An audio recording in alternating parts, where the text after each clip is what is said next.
in my opinion, the most complicated faction in the game, at least from a pre-game selection standpoint. Players are just wandering, going through their list right now for each other. But that means that I'm gonna struggle a little bit here, chat, because there is a ton going on with any Imperial Knights list. First off, let's talk about CMOB's Tyranids as the players are discussing it themselves. In fact, we can listen to him talk about it a little bit. And then they could drop Swarmines, right? Yeah, they can drop Swarmines, and the Swarmines can move the turn that they are dropped as well. And yeah, they can drop 3 per turn, or they could fly over a vehicle and roll 6 dice, and every 4 up would be immortal.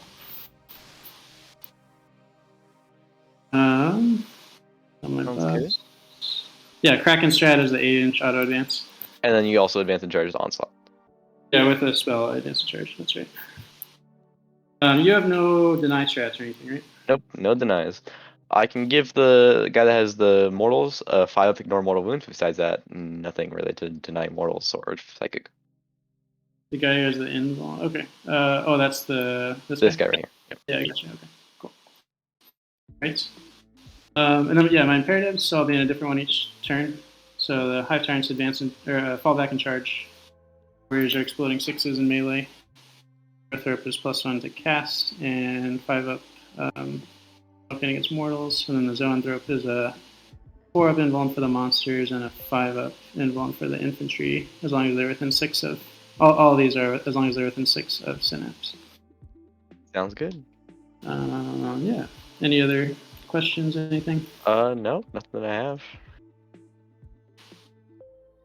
Okay, cool.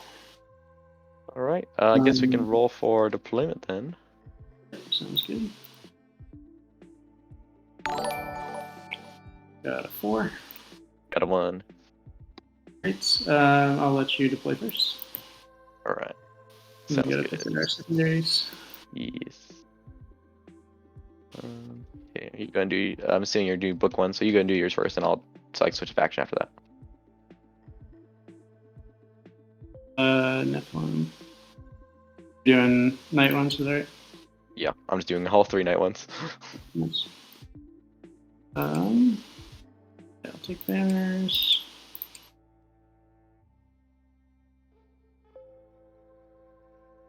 All right, chat. Let's dive into some lists real quick here, everybody. So going through the Tyranid list momentarily, I think we heard the players talk about a little bit about their pregame selections and opening stratagems. But we'll talk about the lists in proper. We'll go through them in their entirety while they are going through their pregame selections. We have a battalion detachment coming out of 5 Fleet Kraken. We do have augmented ferocity on these guys, so +1 to charge. Alongside 2 Neurothropes, one with direct guidance for +1 to hit on a unit. The other one with Synaptic Tendrils, so we get 2 instances, or an additional instance of Warp Siphon. It's a lot. All 3 of these characters should be Warp Siphoned basically every turn, effectively, which is very strong. A Winged Hive Tyrant, this one bringing Reaper of Obliterax and Adapted Biology, so very classic build, 5+ damage ignore, and that Reaper of Obliterax to deal mortal wounds. Now, interestingly, the Winged Hive Tyrant does not have Tyrant Guard in this list. There's no Tyrant Guard in the no Force Orc slot, and there's none in the Elite slot. So, it is going to be targetable. But I think we're just going to be hoping to just use Obscuring Terrain to hide it, and then that Adapted Biology, in case any shots get through, to shrug them. 3 units of Tyranid Warriors. No guns on them. In fact, the only guns in the army are the Harpies. Almost literally nothing else entirely. So two sets of Bone Swords on those models, so they're going to be swinging 5 attacks apiece, 6 if we use Adrenal Surge, which is a lot. Hitting on 2s, rerolling 1s. Strength 8, AP 3. Pretty solid. 2 damage apiece. 1 unit of Zoanthropes to get the Zoanthrope Imperative, and then 3 units of Raveners. All of them with Death Spitters and Scything Talons, so they get those additional attacks. And 2 Harpies, one of them with Synaptic Enhancement, so it is a Synapse creature, so we can use it to Synaptic Link if we need to. The other one with Voracious Ammunition to deal some mortal wounds. So good stuff, chat. An incredibly straightforward Tyranid list. Like I said before, I really appreciate this list because it's all business. the only maybe support unit you could the Zoanthropes and the Neurothrop are basically the only support. Nothing is in here just for its imperative. Nothing's in here just to protect the models. We're just spending those points on additional models effectively. So, yeah, 15 warriors, 15 raveners. Just insane numbers of model count over here, plus 2 harpies. All right. Now to board the struggle bus, chat. I'm going to talk about CommanderChaCha's list. I'm going to get my copy of Imperial Knights open here. And I'm going to do my best. So we have a super heavy egg detachment. This is coming out of a custom allegiance. It is Questor Imperialis. So Imperial Knights can choose, if they're not a free blade, they can either choose to be Questor Imperialis or Questor Mechanicus. Mechanicus gives them a wound regen. Imperialis gives them +1 to advance and charge. In addition, they ignore modifiers to advance and charge rolls and pile in or consolidate an additional inch. That's extremely powerful for these armigers to get up onto enemy objectives, although it does make the army on the whole a little bit easier to remove from the table. Now we're playing a custom martial tradition in this one being Strike and Shield, which is ignore AP1. Fortunately, not that big of a deal for CMOB here. But also trans hitman in melee, so it can only be hit on a 4+. And that's a big deal. Since CMOB only has reroll 1s available to him, he doesn't have any access to full hit rerolls, for example, which is how you get around that ability. And look at this aggressive placement of these armatures. Basically no guns on the side of the table that aren't aircraft. For the Tyranids, there's no reason to hide these armatures. They're just going to go front and center. Pretty brutal.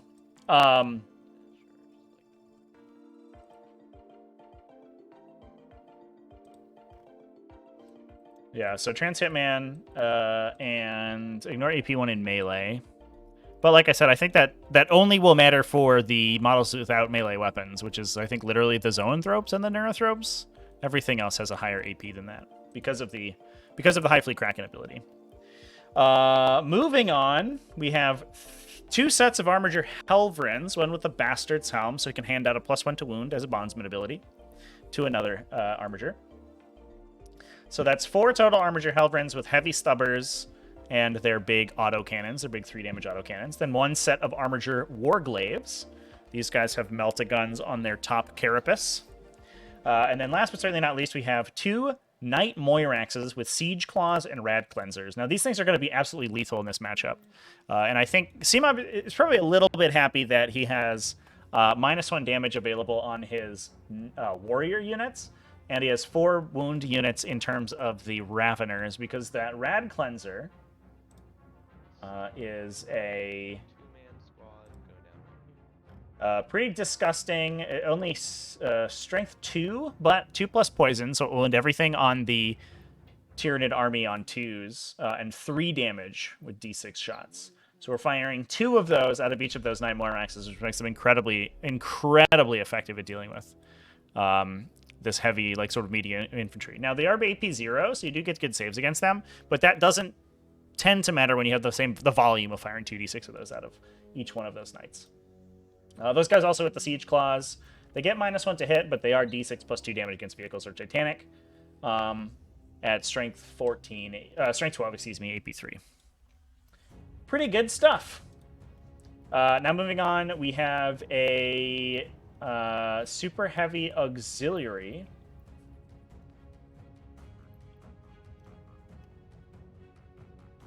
This one with an additional Armiger Helverin, 2 Armiger Helverins, excuse me. Oh no, just 1 Armiger Helverin. It's a free blade Helverin. This one has Blessed by the Sacristans, which I believe adds mortal wounds on wound rolls of 6 for its ranged attacks.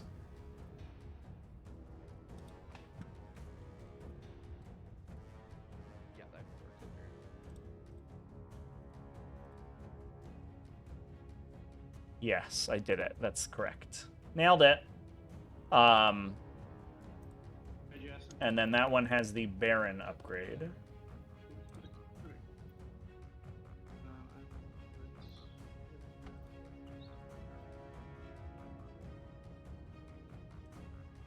Oh, excuse me. That's a stratagem to unlock the extra warlord trait.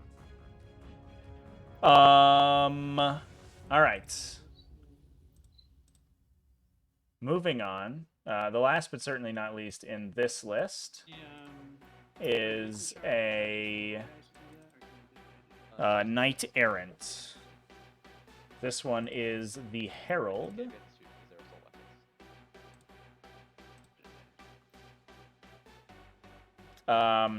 So his bondsman ability applies a 4+ invulnerable save to an armiger when he targets it permanent.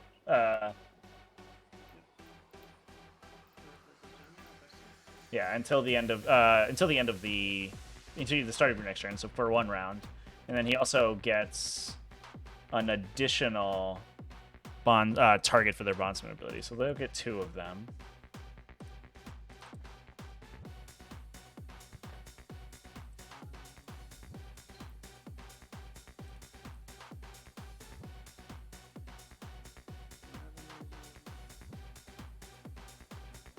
And I believe they have the ability where, yeah, they'll get their warlord trait will grant fight first, and you gain an additional honor point, but lose it if you are destroyed. So that will be pretty solid. We are taking for our oaths here, our chivalric oaths, defend the realm and lay low the tyrants. Defend the realm is to hold, take more objectives than you had at the start, I believe. Yeah, so you check how many objective markers you have at the start of your turn, and then if you control more of those at the end of your turn, you gain an honor point. However, if you lost objective markers during your turn, you will lose honor points. That's very difficult to do, though, so that one's extremely strong. That gets you additional command points every turn, so you get 2 for your Battleforged CP instead of 1. And your armigers count as 8 models when holding objectives once you get Virtuous, which is 5 oath points. The other one that we have is Lay Low the Tyrants. This is going to grant you an honor point if you destroyed character, monsters, or vehicles in melee. Which is not that great. If you kill less than 2 enemy units in a turn, you will lose an honor point. So this one is a little bit tough, but fortunately it gives you a floating reroll, hit or wound, and then once it becomes virtuous, you have the ability to turn an advance, hit, wound, or saving throw to a 6 in addition to that. Now, for those who don't know, we just discussed how you gain and lose those honor points. Basically, honor points are an additional resource that Imperial Knights have. They can't spend them, but they can lose them if they have bad turns. And as long as they have... making some fingerprints over here. As long as they have 5 or more honor points on them currently, then they are going to get whatever that virtuous ability is. As long as they have, I think, at least 1 point, yeah, then they have... then they are honored, so they'll get their starting ability. So because we have that upgrade to start with an honor point, we're going to be starting as an honored army, and then have the potential to get up and unlock all of those virtuous abilities later on.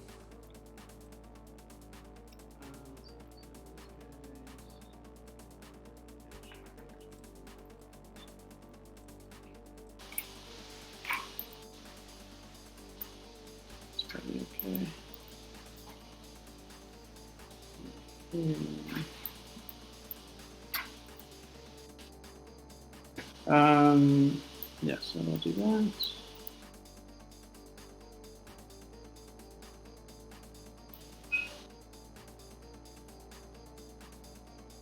So the downside of Imperial Knights here is that because the armigers, vehicle squad, so they all get placed as a single unit in those bricks of 2, but then they split once they're deployed. So they all operate as independent vehicles, but they have to be deployed together.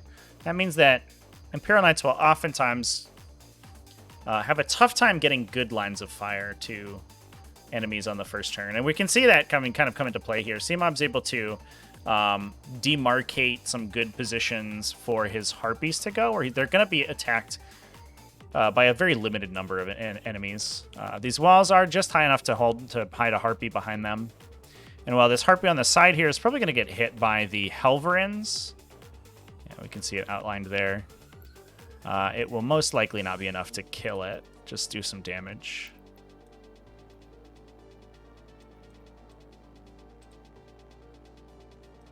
One of these cards have a 4 normal save.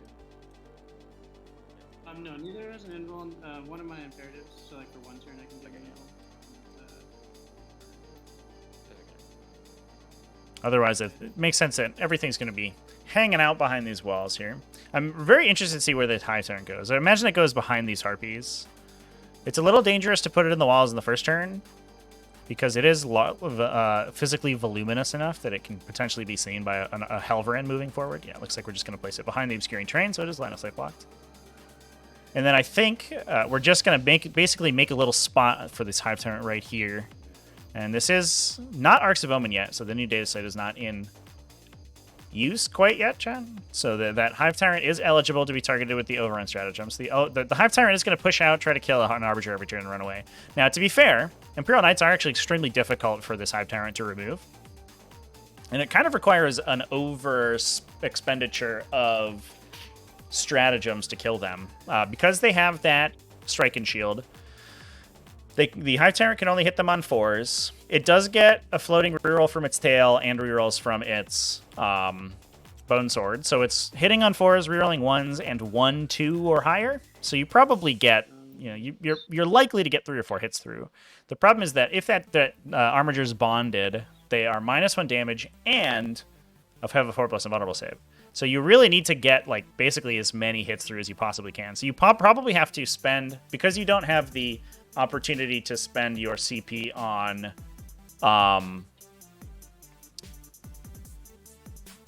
or to use your Prehensile Tail, excuse me, on your wound reroll, you are most likely going to be having to spend CP on Voracious Appetite to get full hit rerolls, or full wound rerolls, excuse me. And then also you want Adrenaline Surge so you get additional attacks. It does do the mortal wounds on top, so that is going to be good, but the new update is not yet in play where Reaper of Blooderax ignores that -1 damage effect. But next season it will be able to, so it's actually a little bit better of a fight.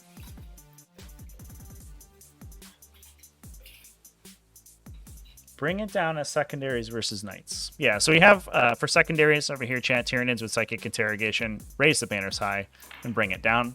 So raise the banners can be a little bit awkward against knights since all of those armigers, I almost called them war dogs, it's wrong. All of the armigers are objective secured. So assuming knights go first, they can kind of set up a battle line in the middle of the table. They'll take a little bit of heat. They'll maybe eat a warrior squad to the dome or something and lose an armiger or two. But then that gives them access to all of the Tyranid players' home objectives. So they'll only be able, because there's limited objective secured on the Tyranid player side. Looks like, do we have to leave a warrior squad out in the open? Uh-oh. We shouldn't forget either that we do have to hold an objective at the start to get our command point too. I think we're probably going to be okay. Yeah, we have that narrow through up there to do it. Or CMOB. So first versus second, it tends to be a huge deal on Tide of Conviction. This mission is a hold 2 to score 4, hold 3 for 8. And you do have 3 objectives that are very easy to get to, but the tertiary objective is also to hold objectives on your opponent's side of the table. So that does kind of encourage an aggressive playstyle, which can mean objectives like banners, and especially because those center objectives are kind of accessible by your opponent, objectives like banners are get a little dangerous, and especially against a mass OBSEC army like these knights have. Big roll. Got a 2. So here comes the roll to go first. Big 3 for knights. Yep, there it is. 3, yeah. So what we're gonna see. Okay. Imperative. Yep, you can do Imperative and then I think pre-game, so.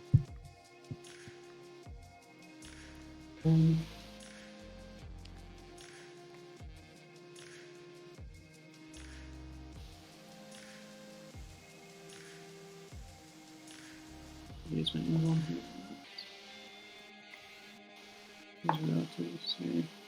Just start your clock if you're deciding. Yeah, you can put it on the. Yeah. Yeah, So starting on the first battle round, we're going to pick that first turn imperative. I think the question here is whether or not we use the invulnerable save right now against the limited shooting that is going to come in. Probably a couple shots into this Harpy that it would love to have an invulnerable save against. Maybe a couple shots on this Warriors unit. Looks like this Warrior unit on the side here can be seen by this angle. So CMOB currently discussing whether or not that's worth the invulnerable save expenditure. Warrior imperative for this round. What does that one do? So this is exploding 6s in melee. What is this? Okay. Yeah. As long as I'm So that's interesting. Basically, going to be trying to force back CommanderChaCha's aggression. So if the Knights do it like we were talking about before, and they set up in the middle of the table to get engagement onto the 3 objectives on their side,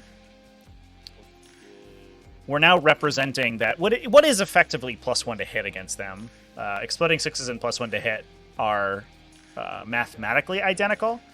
Obviously, math changes if you have rerolls, but it does get you around that trans hitman effect. So, trying to prevent the armigers from just advancing too far forward up the middle of the table. So what we're going to see here is the pretty classic dynamic of Tide of Conviction, where the first player is going to be able to play very aggressively. They can take their objectives, set up their own secondaries. We may even see a Renew Oaths occur in the middle here and force a kill on one of these armigers. And then be able to get onto probably objectives 2 and 6 and deny those from scoring over for the Tyranids. The downside is that the tertiary in this mission also has some insane benefits for the player going second. So each objective in a player's deployment zone that their opponent holds is going to score them between 2 and 4 points. It's 2 points for the 2 objectives in the front and 4 in the back. So that's a potential 8-point swing right there already. Plus we have bottom round 5 scoring. So we're going to be using... hot damn. Here he comes. So we're going to be using the... getting that 12-point primary turn on bottom round 5, potentially. So that it is relatively easy to score a 20-point round 5 if you can survive the onslaught. And this actually makes it one of my favorite missions. I think I've sort of come around on this mission in a big way. Whereas initially, when we first saw this mission get revealed, the first player had a huge advantage, enormous.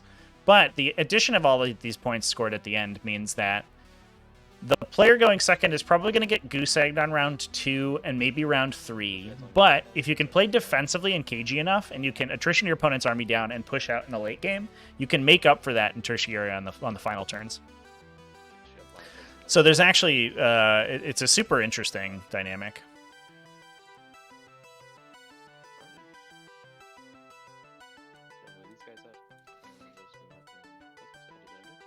Now, the interesting pick, I think, on the Tyranid side as well is going to be that Psychic Interrogation. I believe that we only have the Bastard's Helm, Armiger, are even? I don't believe that's a character, actually. I think it's just the Errant that is character. It has character keyword for having a Warlord trait. So that's the only model that can successfully be psychically interrogated. Which means we might be forcing CMOB to play very aggressively with his Psychers, and particularly the Hive Tyrant, I think. Now, the downside for... Or the upside for CMOB is that because he can overrun the Tyrant can go in and threaten one of these War Dogs, and then get in range to Psychic Interrogate, do the Psychic Interrogation, then charge and overrun backwards, which is probably what we're going to see. I imagine that we have the Tyrant go into, like, maybe this Moirax, get its interrogation off, and then run away. But... we also have to soften that Moirax up with Harpy shooting and put a bunch of stratagems into it. So it is going to bleed CP, and you end up being very low on CP as a Tyranid player in the late game in this matchup.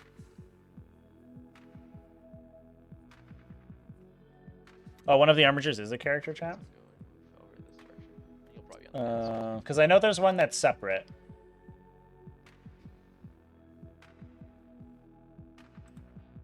It has to have a Warlord trait to be a character, if I remember the codex correctly.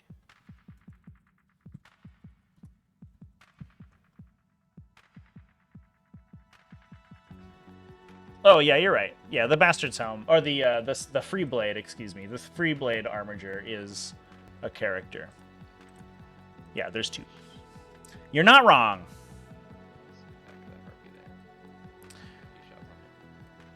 So getting a shot into the Harpy here. Now let's talk real quick as we're going through this first movement phase about the Knight's secondary objectives. Just so we have a good look at what's going on. Because we've taken entirely the Knight secondary objective tree. So we'll go ahead and move on to. And then I'm gonna just go ahead and have this guy advance advance, and he just because I realize he's not gonna be able to do anything, so advance for 2. Right there, and just touch the objective. Yeah, so we're on Honor the House, That's it. And which gains 2 victory points at the end of the battle round if you either are maxed on honor points or have gained honor points that turn. You get additional points at the end of the battle if you are honored or virtuous. However, you lose points if you're dishonored. That said, being dishonored is extremely difficult, so I think it's fine. Yield no ground requires you to get a victory point for scoring half or more of the total objectives, clearing enemies outside of aircraft outside your deployment zone, or ensuring that no one moved closer to your army or fell back, or closer to your table edge, excuse me, or fell back. And then renew the O's is an action that can be performed in the center of the table, which I believe this Moirax is doing, for 3 victory points, with an additional bonus if you are a Big Knight or a character. So 5 orders. so 6. 6. Yep.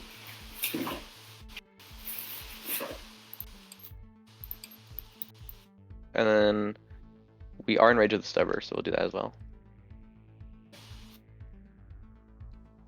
Wow, so cracks this Harpy for Only 1. 7 damage already. No wounds.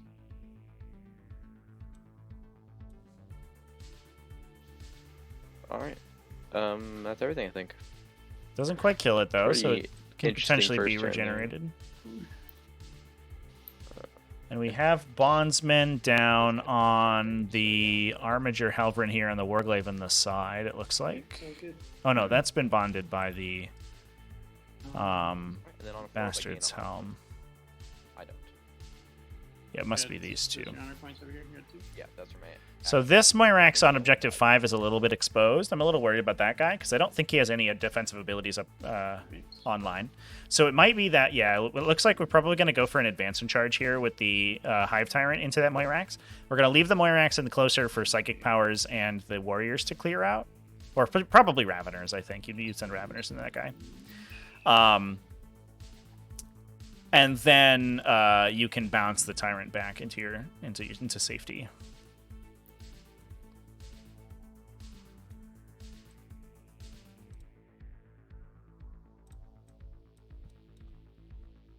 There is a Rad Cleanser on those guys, but we should have Paroxysm for the Tyranids. And this guy's action completes. Oh, actually, do we not?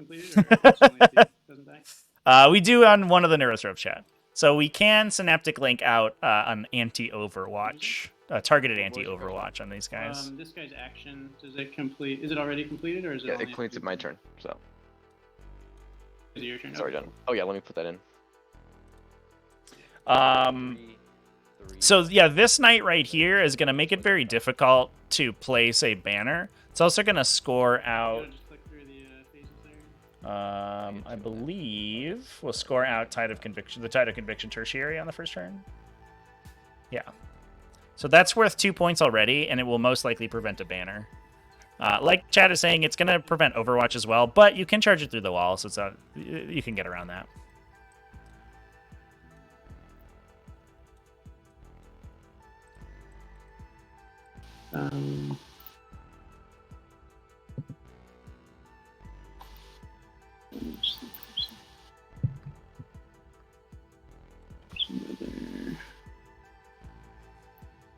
This one's also protected by the Errant's Bondsman ability. So it's getting a 4+ invulnerable save and -1 damage against all incoming attacks. Plus Trans Hitman. plus ignore AP1.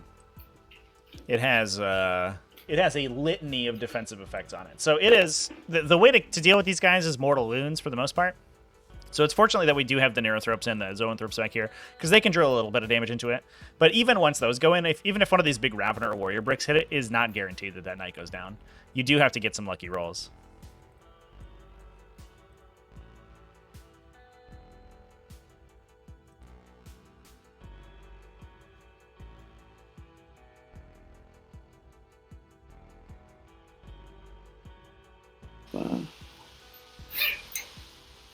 I think CMOB probably pretty excited that there's no denies here from any of these knights. Oh, sorry, no worries. So he can push those Psychers pretty far forward and still be likely to get his powers off without a hitch. Yeah, Death Spitters are also great against the Knight profiles too. Yeah, they don't really bump up against any of their defensive effects. The downside, chat, is that only the Raveners have Death Spitters, hilariously. So the Warriors are actually... this build of Warrior is actually, I think, significantly worse than the normal one where you would have Death Spitters. But certainly, there are some situations, especially if you have like a Tyranid Prime, for example, where you trigger a Prime Imperative and then just shoot this Morax to death with Death Spitter shots and don't even expose your army. Not today, though.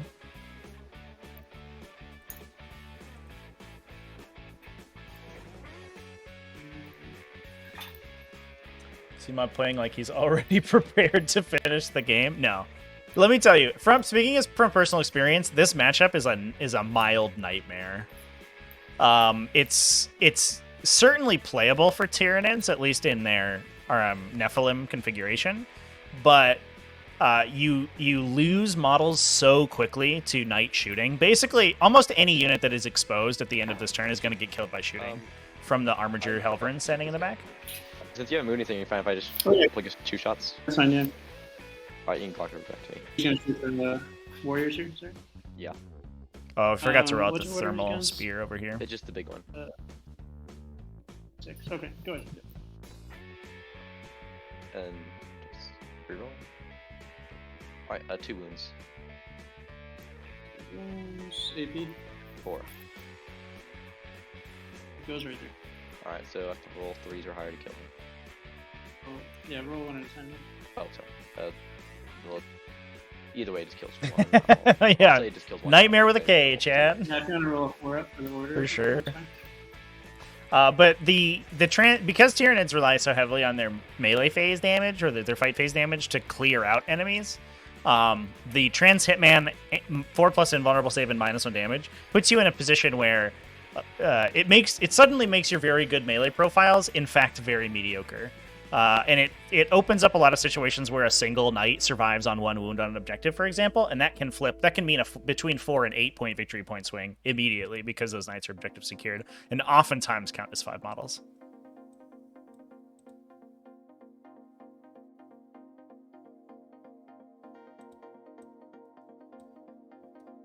So it looks like a warrior did go down to that thermal spear shot, Honestly, I don't. which is a little sad. Feels bad.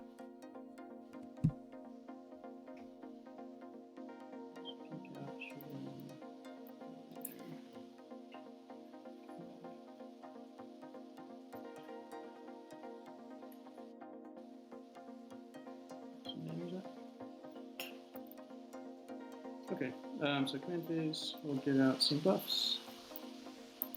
Warp siphons will be on Hive Tyrants. Those are the psychic buffs. And the... Am I gonna do something with this guy?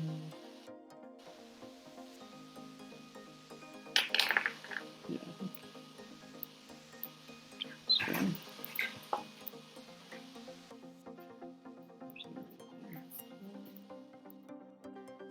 CMOB has been taking a little while here. He's basically almost tied with his opponent on time, but he hasn't even taken his first turn yet. No, I'll give it to the... That is a benefit of playing knights, is if you are practiced with the list, it does resolve very quickly. You don't have that many models to shoot, although it can make the army pretty dicey, because if one of your models underperforms significantly, you don't really have the volume of units to recover. I think the interesting question here is what these Harpies are going to do.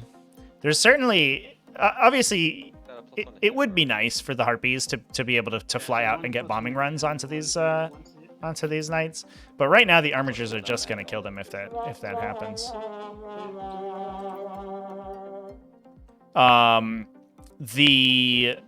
What we could do is try to keep them safe by hovering and just squeak this shot from the back corner. Although that positioning looks a little bit awkward. I'm not sure we may have that. We could also basically keep them where they are and shoot into the Moirax in the center, which I don't dislike. I think that seems fine. We've basically been talking about it all weekend. Oh, so it looks like we're spending the CP for the opportunistic advance. So 8-inch advance on the Hive Tyrant. Gonna get into the middle here. We have to make sure that we that we have the range to paroxysm that Moirax though. If it gets an Overwatch onto the Hive Tyrant, it's gonna be a bad time. You can transhuman the Hive Tyrant, I guess, in response to the Moirax, since it's response to the Raniclads are shooting, but you don't want to.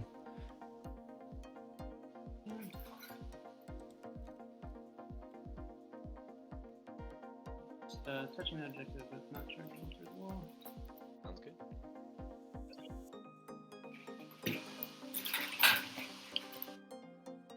So just one guy on the objective, not able to erect a banner on that objective right here. So that Moirax has already scored 2 points, and will deny at least one more, which is that is in CommanderChaCha's favor, because it does give up 2 points for running into the middle, but I think CommanderChaCha just operates assuming that he's gonna give his opponent a 15 and bring it down.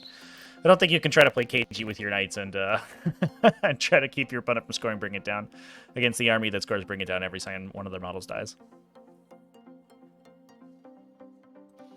Now I am a little interested that we aren't taking no prisoners here against this list. I guess the knight secondaries conflict a little bit. Honor of the House conflicts, and that should be an easy. That's only really a 13. Whereas bring it down seems a little bit easier to score. But I guess either one of them probably scores very, very passively, and I think the 13 makes sense.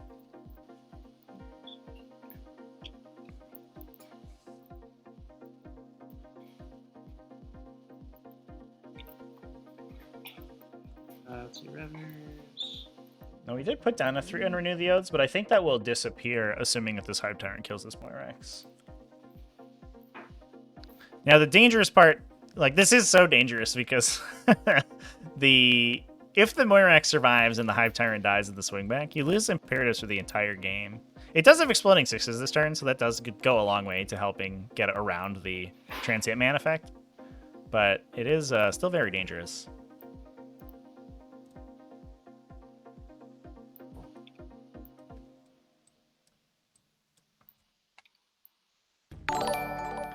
Mr. Canada, thanks for the follow. Appreciate you. Zonthorpe's want to peek out and smite this guy. I'll roll a dance for them. One.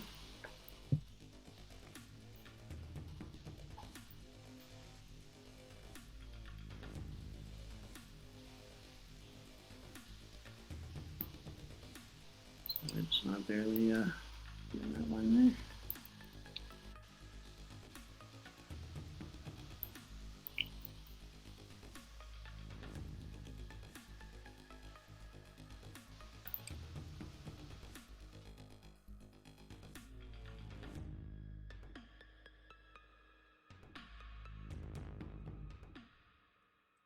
Look at this phalanx of Tyranids inside this ruin, chat. Absolute brick. Now the problem we're gonna run into is that these Tyranids, this army is so voluminous, and this is another problem. You also give up like massive points on no prisoners and stuff like that. But the army is so physically large that you start to run into issues actually hiding it, and we can kind of see that in the end here. These Armiger Helverins on the side just have clear line of sight into the Raveners. They'll just be able to shoot the Raveners for like 2 or 3 shooting activations, and potentially even 2 units of Raveners. Which is Real scary. It does require that those armigers move a little bit far forward. They're probably going to have to come up into this terrain. But if they do so, they can really light up those Raveners in a big way. He's going to raise a banner. Now, to be fair, they probably have to deal with the Harpies right now. And the Raveners are going to get their 5+ invulnerable save this coming turn, I imagine. But that is dangerous. It's a good example of how you end up bleeding those big 40 mil base infantry pretty quickly. So, I wonder if we see a sort of similar Gravis armored armies from Space Marines in this upcoming season, and we have the same problem. I'm going to save a place for this guy. Yeah. Yeah. So do not open bugs inside, for sure.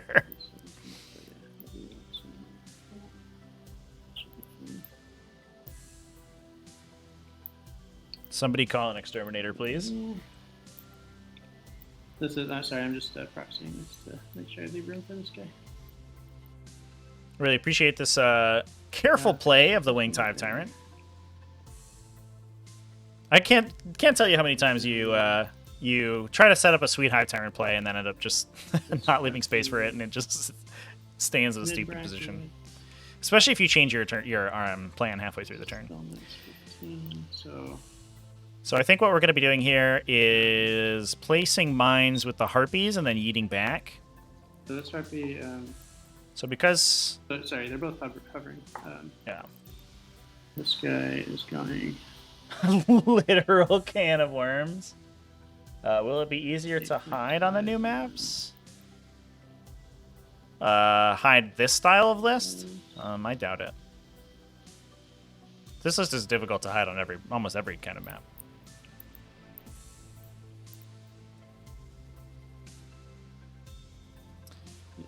So because the Harpies are hovering, they don't have the requirement that they have to move in straight lines. So what we can do with as CMOB is push up and basically tow a position with the Harpy to have moved over it and then declare its bombs at that point. Yeah. So then the Spore Mines go down and may be able to just plank this Moirax for a couple of damage.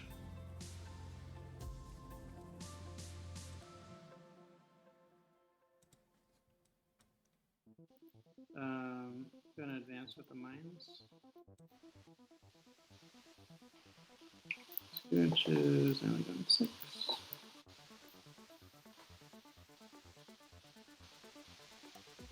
Okay, looks like, yeah, so they can all blow up on that guy.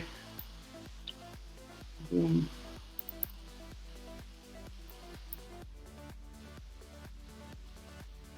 So roll for the mortals.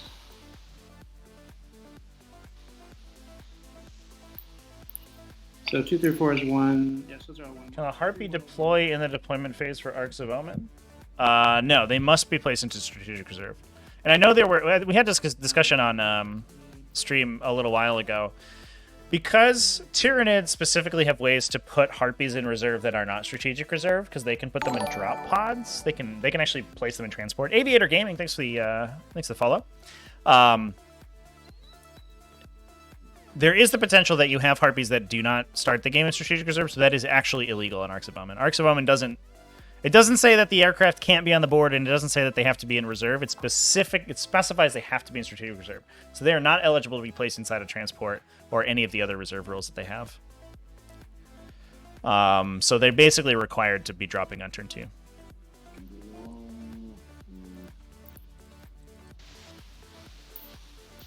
So maybe a little less than 8, so like 7.5, and then back to 6. So he moved 6 back, so he went to like there. Drop some Spore Mines.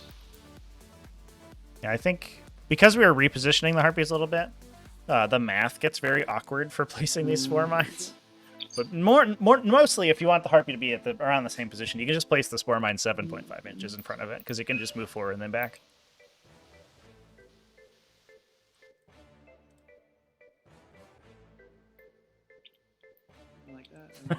Big moves happening here. Yeah, it's such a big deal. We've mostly stayed in our ruin and put a little bit of damage into a Moirax. Take that! Only a 1, so 7-inch explosion aura. Doesn't look like we're going to be able to get all those mines on there. Yeah, okay, so they'll be able to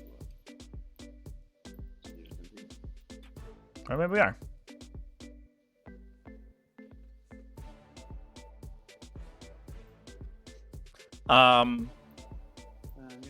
I really appreciate this line of play from CMOB, though. I think one mistake that we constantly see is people running there, and I mean, watched it this morning, happen in the game between Indicius and Dylan Usher, where Indicius just ran his Harpies up into his opponent's army and they died without doing anything. And I think that is a mistake that Harpy players, or aircraft players in general, make constantly.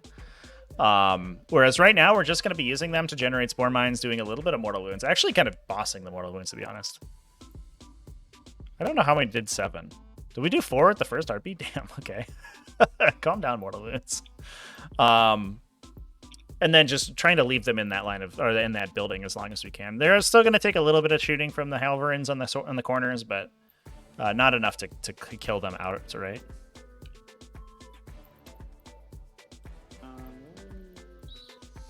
So I think the Harpies will be dropping out of the list. I think so, but honestly, I mean, I think that the problem is that the change hit bombers most of all, because bombers now have basically, they can't activate their bombing ability until turn 3, and Harpies effectively lost the ability to drop Spore Mines. So this whole interaction we're seeing right here is not going to be in the game, come Marks of Omen. The other downside is that Harpies also went up points, which is unfortunate.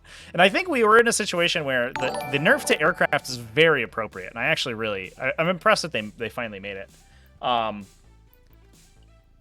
That is Red Iceman's and some combination of letters. Thanks you for the follows. Appreciate you.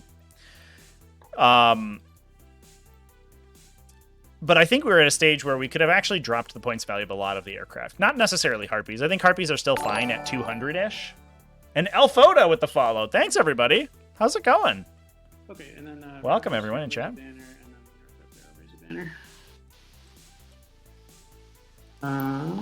Dropping a banner with the Neurothrope. Oh no, that's the one with Paroxysm. Oh no! Oh no, Hive Tyrant, not like this, no! Yeah, we are also definitely way outside of Synaptic Link, it looks like to me. I don't think we're going to be paroxysming this Night Moirax, chat. Let's do Onslaught with the Hive Tyrant. And Hive Tyrant's casting its own Onslaught. That is a reason for it to get,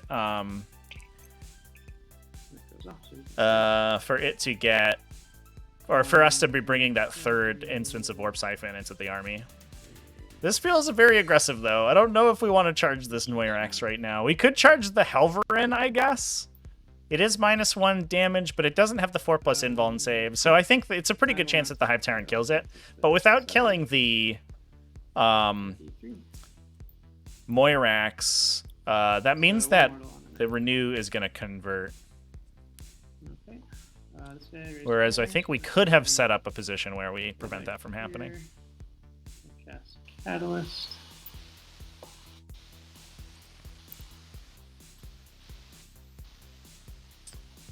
Go Nids? Hell yeah, chat.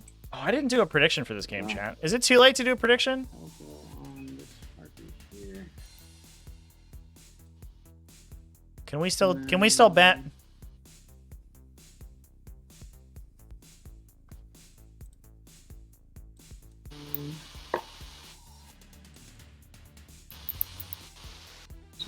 Alright, he'll just do Synaptic Lore.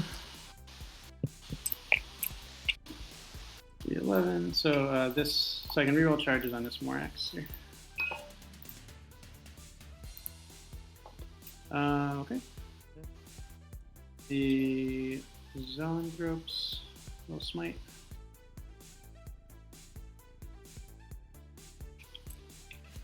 Seven plus 3 is 10. Okay.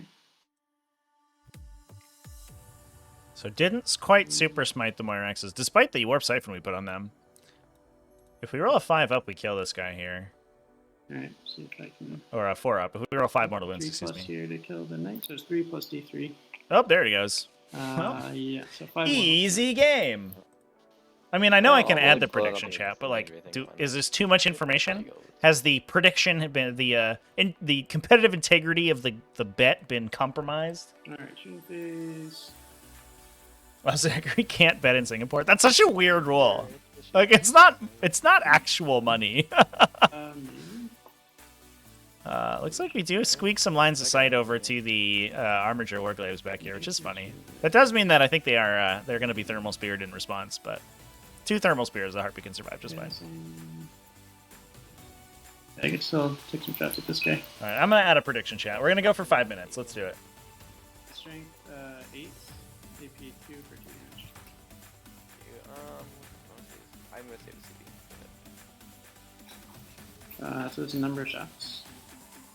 We did not psychically interrogate chat, no. We could have done it with the Tyrant, but honestly, I'm not sure about this turn. It's from the Tyranids. It didn't set up a paroxysm, so we're not going to drop the Renew O's. We're not going to get the Psychic Interrogate. Okay. We basically, I think it kind of feels like we just literally forgot to position this Hive Tyrant in link range, and if we had, we would have been able to do all that, but we didn't, so it's a little scary. Take 6. Alright, they have 2. 2, yep. That. Harpy, I don't think can shoot anything. Nope. Raveners, don't think can shoot. So clipped the Armiger over here for a couple damage. 6 damage on that Armiger. And again, no Quester Mechanicus without regenerating, which is good. No. Just the big guy? Okay. Charge this Morax. Making the strong play to knock stuff over. I'm going to Overwatch. Yep. Okay, here comes the Overwatch. Oh, we are charging the Hive Tyrant to the Moirax. Chat, clench your butt here. Only can be wounded on 4 pluses. We're gonna transhuman. Number of shots. 10. No. Nice. There's no catalyst here either. Right. Auto hit. Wounding on forced. So we did use the strat for transhuman. Oh my And then we have a wound god. reroll. Okay, it's only 5 so far. It does get a 3+ armor saves. save. This is so dangerous. So we're gonna spend 3. First 3, fails 2. 2 left. I'm gonna take a feel no pains. Oh, we do have catalyst. Excuse me. Oops. Alright, so he's taking 5 so far. Ouch. I'm a little confused here, chat. Next one. Were we in link range with that guy with this Harpy? Maybe we must have been. And I'm curious as to why we didn't drop a paroxysm then.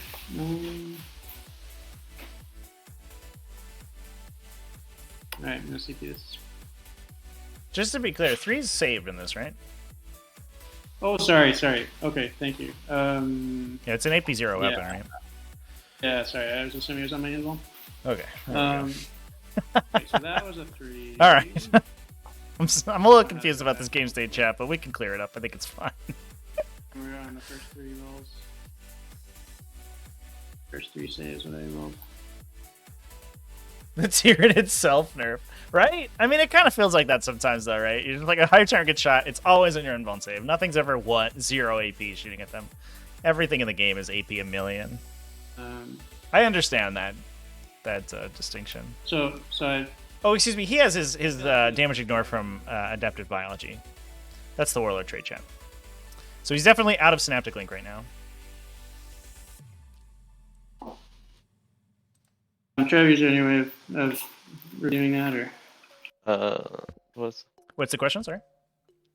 So I failed 2 of the first 3 saves, but I don't know if any of them were 3s. So you can look at last 5 rolls on your thing. Just pause your clock real quick. Yeah, so it looks like When I rolled 3 dice, I think it was a 4-up, and I saved 1 and failed 2. Yeah, did you roll them on the blue side or the red side? Red side. Okay.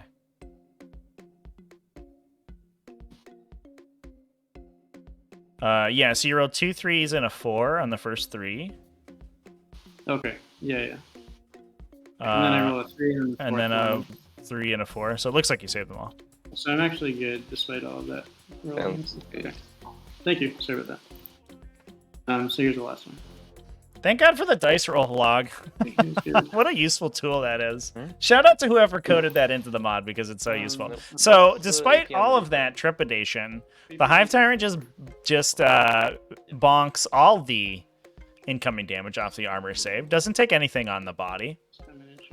Coming into an inch away, and we have 2 CP here. We can only spend 1. What's on the strength on him? That's gonna be strength 11. I'm gonna send my next 2 CP. So it's down to 0. First CP would we give him +1 to his save, so he's gonna have 6s instead of nothing. Yeah, I'm probably gonna spend a CP here also. And then a CP to give him transhuman. Technically, I should choose mine first. So if you want to change yours after I pick, Yeah, go ahead. Yeah, that is correct. I would do the extra. So trying as hard as we can. I love this play from Knights, and I appreciate there is a lot of control that the Flying Wing types aren't with Overrun. I'll do the same thing. No, then. So here's a D3. 3, so it's 8 big ones. Okay, so we spent on Adrenal Surge here. And 4, right? So the, but there, you do want to be. Oh, look at this hit roll! What was that? Is that 10 hits? Warrior right now too, so that's 3 explosions. Oh my god! Well, you know I talked a big game here, chat, but maybe it flubs. It is 4+ to wound. Okay. What the heck was that roll, chat? Oh my god. All right. Well, I talked a big game about how important it is to set up like defensive things because it is a huge risk sending the Hive Tyrant out here. If you can set it up to a position where it can't kill the thing it charged, or it can overrun, or you can use defensive effects to keep it alive, that's huge, but it looks like it will be turned into absolute soup. Well, that was insane rolling. So Adrenaline surged for 3 additional attacks. So he rolled 8 attacks with the Reaper of Obliterax. We did have the Warrior Imperative active, so the 6s exploded. We rolled 3 6s.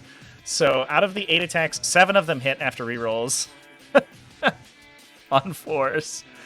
3 of them exploded to 10 wounds, and then we rolled 7 wounds out of the 10. Okay.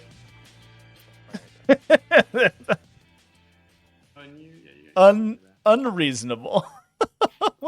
So that will cut on Renew the Oaths, I believe. Oh no, just kidding. It completes at the end of the turn. So that has scored out already. But we did clear 2 knights here. Yeah, the objective, it looks like there was a question about the knight on objective 2. That was killed by Spore Mine Bombs from the Harpies and Smites from the Zoanthropes, basically.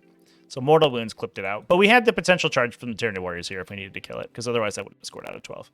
So we do get 8 points on the Knight side. And now their job is going to be to try to deal with, or to try to grab one of these objectives, which CMOB is not making it particularly difficult for them to do. So, current 1 Bahrun buff on him. Can we just clarify where this guy's standing? He's kind of inside of a harpy right now. What was it? Oh, sorry. He should have been back behind the other guys. I'm not sure how he got there. Thank you. Thank you. Right. We'll go move forward then. So, yeah, here's in this gap over here. Sorry. And then +1 to wound, we'll move to, I guess, this guy. Yeah, every time that you use Overrun on a Hive Tyrant chat, it gets like the stock like eagle screech sound effect. Like they skira. Actually, I have that on my. Let's see if I have my Harry Dan emote active. I don't, but I bet I could make it.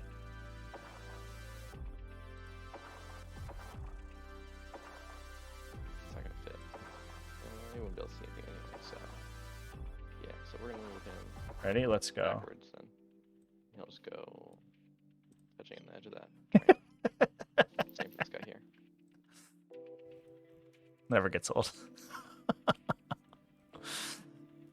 All right, so it looks like peeking these guys around the corner here. I think we actually, I'm not sure what this guy sees, to be honest. I think we are going to have to pull him closer to the center to get these lines of sight on the Raveners. But we have the potential, if we push these Armature Warglaves up to the middle of the table and just just challenge the Tyranid warriors to an epic duel. We do have the potential to get a couple thermal spear shots on this Harpy. It's going to be tough for it to go down. It is catalysted right now, so it does have that 5+ damage ignore. I guess the real question is whether or not we can get one of these armatures onto objective 2, because that's going to be a huge block if we can. That will get Tide of Conviction and score, and drop CMOB down to a 4-point primary. So it's a 6-point swing if we can do that. We'll go ahead and advance this guy right here. Ooh, advancing to Helverin.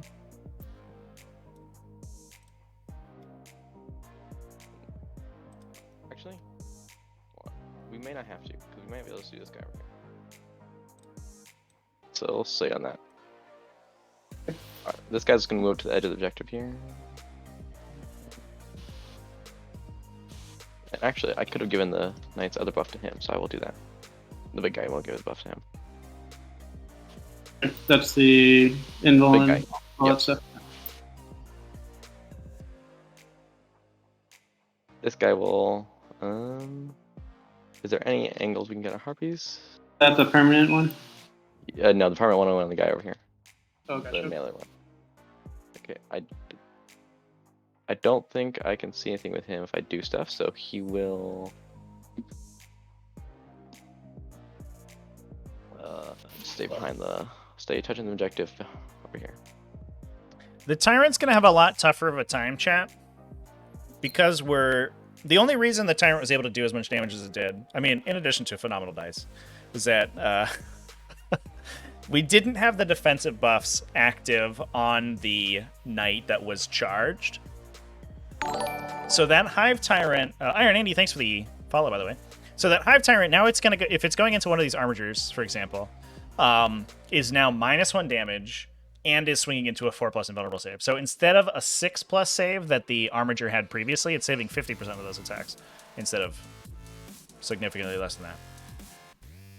Instead of basically none, which is what happens. So this guy, he moves. Yeah, we're also going to be relatively low on CMOB side as well. Now you should advance. Interestingly, we do have these. The Neurothropes are very good at at psychically interrogating. So what we may see here is that now that the Knight Errant is in the center, we may see that one of these Neurothropes just sort of takes a position in the back of this ruin here and just starts interrogating every turn. In Warp Siphoning itself, to try to beat its leadership, you only have to roll a 9 on 3d6 drop the lowest, which is about a coin flip to get a command point off of that. And that's certainly going to help CMOB fuel this aggression that he needs to have the Hive Tyrant actually one-shot the armatures. Did you lose an honor point for the first battle round just for not killing stuff? Yeah. Actually, no, wait, sorry. I gained 1. It's even because I control more objectives than you at the end of my turn, but I didn't kill the units required to... I lose. Time to use the psychic phase properly. Yeah, that we'll have to see. That is going to be the question mark. I do think, yeah, I think CMOB would have been behooved to keep that Hive Tyrant a little bit farther back in synaptic link range of this Harpy. If he had done that, I think that whole turn would have just gone way more smoothly for him. Wouldn't even have to roll that to make that transhuman on the Overwatch. Like, that was a little awkward. Felt bad. That is an 8.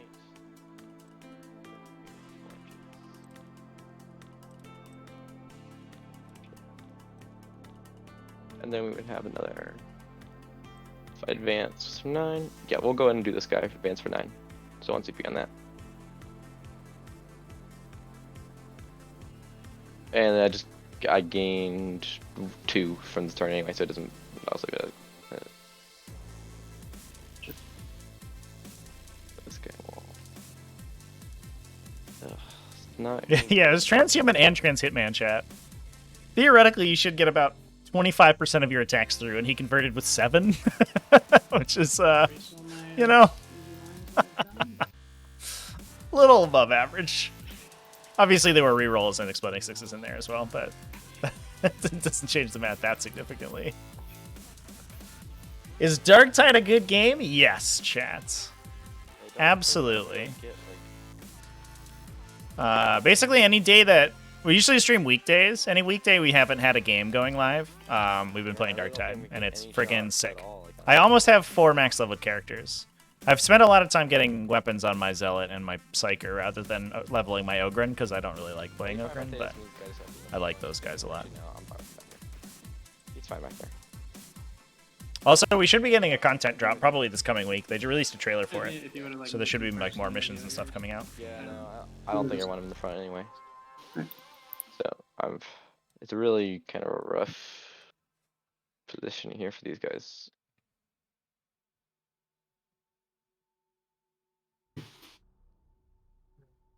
Okay, these guys will have shots, if nothing else.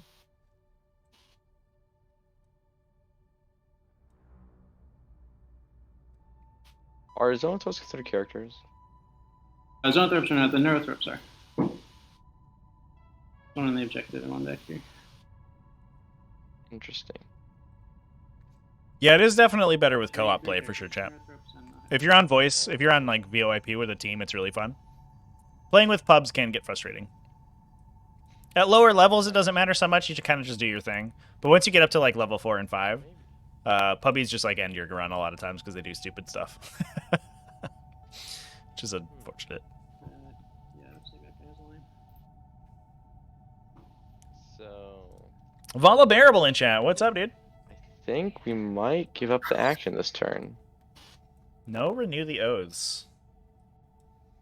Yeah, just trying to get shots into the Zoanthropes. Killing Zoanthropes is such a big deal for these knights. As we saw, obviously drilling mortal wounds into the armatures is you know, the best way you have to kill them. Because the Tyranid player certainly does not want to engage them in melee. Knights are a good, I think, emblem of how these stacked defensive effects can really skew the game towards mortal wounds. Because they have a defensive effect against almost every style of attack. Almost every section of the attack step, they have some sort of modifier too. Whether that's trans hitman, transhuman, -1 damage, invulnerable save, and mortal wounds don't care about any of that. So it looks like we can get 2 armigers shooting at the Zoanthropes potentially. It certainly has the potential to pick them up depending on how their invulnerable saves go. Shooting. Looks good to me, yep. Okay, so we'll go ahead and spend. Do I want to spend on SCP? I think I do. I'm gonna send it. So I'm gonna give this guy, and then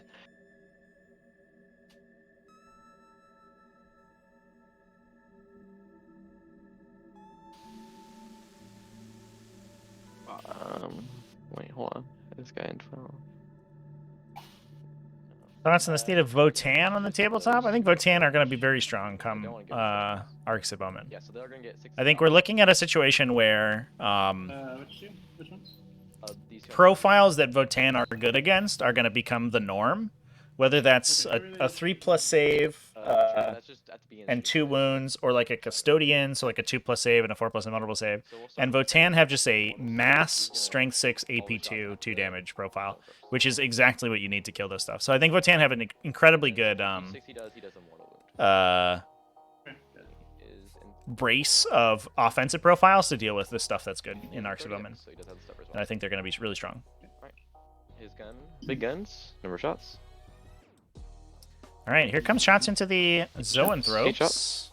What do we get? We're hitting on 3s. Wish I had those on the wounds, but yeah. Oh yeah, wow. There's been a lot of mortals. And then we have a wounded roll in the pocket as well, so the wounding on their T5 or T4, it actually doesn't matter. Oof. And I'll re-roll this, my extra wounded roll, just strike fish for 6. I got greedy with that one. So that's me. Used a floating wound reroll to try to get a 6 here, but already had wounded with it, so reroll a successful roll, which is a little bit scary. First one, second one, third one. Alright, rolling hot so far. No way, okay. Dude. This one. Oh, 1 goes through. Save one guy. Yeah, so that would deal 3 natural damage, and then the mortal wound from rolling the 6 there, thanks to blessings of the sacristans, is going to carry over. So it is going to kill 1 model. But that's not what you wanted to see as a Tyranid player, or as the knight player. Hoping for a little bit more damage out of your souped-up Armiger Halverin. That should leave the one dude on the objective open for shooting now. This is true. Oh no, and that was the only unit looking out for the Neurothrope. Oh no! Well, if there's one model in the Tyranid army that can survive the shooting from an entire knight army, it is a Neurothrope. So let's go. How hot can we make 3+ invulnerable saves here, chat? 3 shots on the big gun. 3s. Reroll. I want to see some explosions too, chat. 2s. Alright, 1 save. This is how much damage? It's gonna be d6 plus 2. Okay. Here's the roll. 3 up save. He's good. Should I buy Space Wolves or Sisters of Battle? Over. I'm kind of a low key Space Wolves stand myself, so I would buy Space Wolves. I'd play Wolfbots. I bet Wolfbots is competitive in this new season. Alright, so it's me 3 at AP1. Okay. Is your damage? I can't bring back the gambling. The gambling's already done, chat. 2 fails 1. Alright, so he takes 1. He's at 5.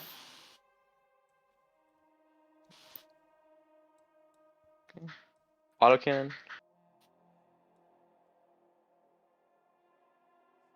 Oh.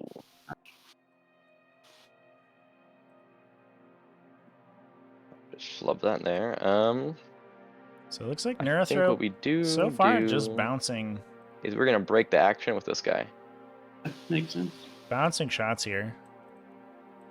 Not going to renew the odes with this Armiger Halverin, because they're going to see if the high volume of the Halverin's guns can kill the Neurothrope. We do have a CP reroll in the bank for CMOB to try to reroll that 3+ invulnerable save. So we have to convert 2, potentially 3 autocannon shots into the Neurothrope to kill it. And the downside here, the real sad part of shooting at these Neurothropes is that most likely, because those zoanthropes are still here, This guy's no if you do not kill it, it's going to heal itself back up to full in the coming turn. So you would have put all these shots into a unit for no gain.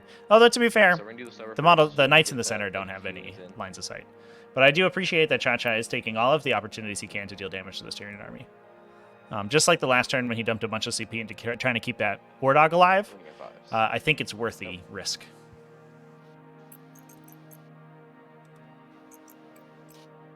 And then my rolling for shots on auto cannons.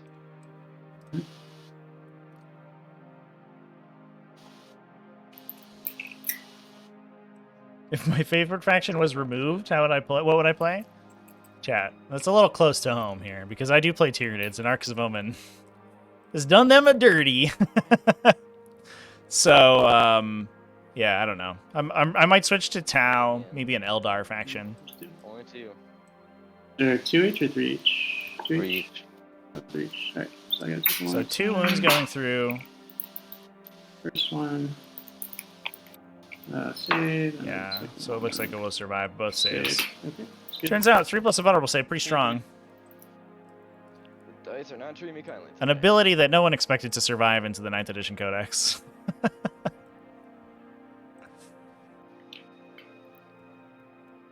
Alright, we'll do these guys' shots over here. So this guy here, he'll shoot into the red Ravener squad. Or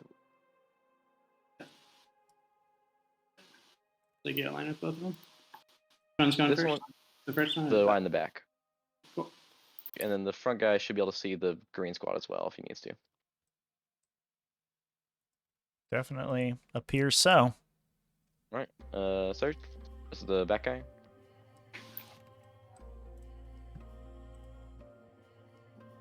Alright, nice Just job. put a space wolf on each team and play them as Thunderwolf cavalry.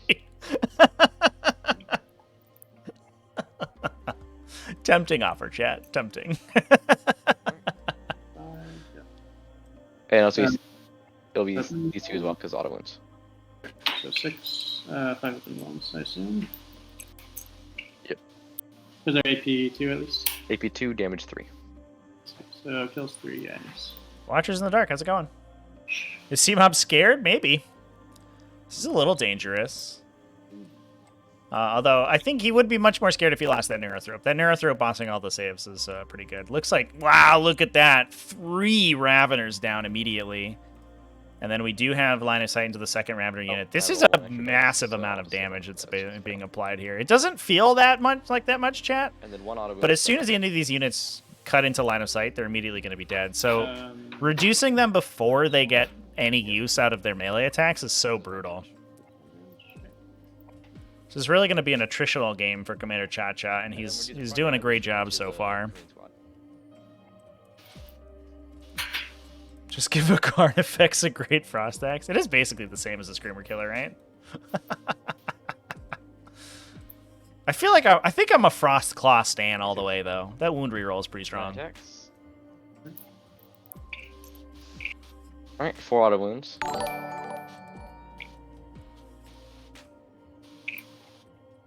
Bellicor Army of Renown? No, Chubbles, there's no Lord of Change in Bellicor Army of Renown. Can't play that.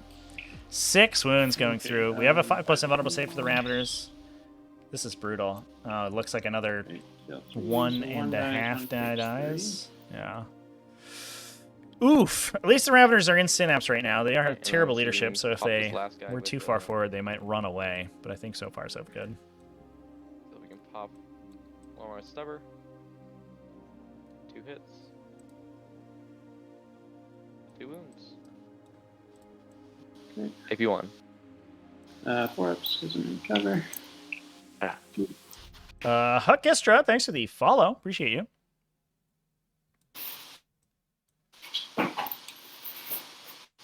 Okay, I think that's going to be everything. I really didn't get much in range and everything really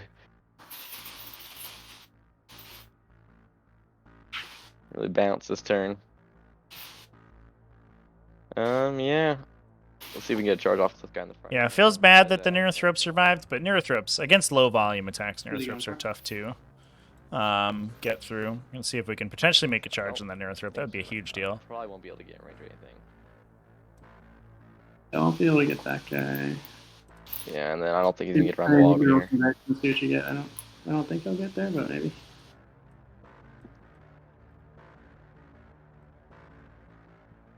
Well, what do you do?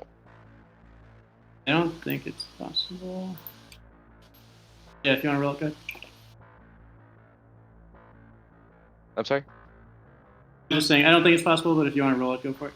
No, yeah, it's not possible. It's just because I have to, what is it, move up like 8 inches to get you in, or like 10 inches to get around the wall. Yeah, you could probably cut it a little closer than that, but yeah, it's But yeah, I don't think it's possible. yeah, okay. Okay. I'll declare anyway, just and roll it. I roll like a 12, then maybe. So like the Ravener, probably your time. Yep. Nope. No way. Alright. Yeah, if you send me a Discord DM from during the stream chat, I have not looked at it. My Discord gets silenced when I stream, so I don't look at any DMs through them. Yeah, the end of my turn. Do we see Chacha going ranked in the near future? Right. Potentially. You can pass me that. Don't know if he's played in quite enough events to be able to score high enough, but next season there's definitely a potential. And the I think plenty of people have proven that, you know, if you are dedicated enough, you can just tournament grind your way into success. If you just join as much as you can. So Neurothrope survives. You do get a 4-point primary for CMOB. 2 banners going to complete.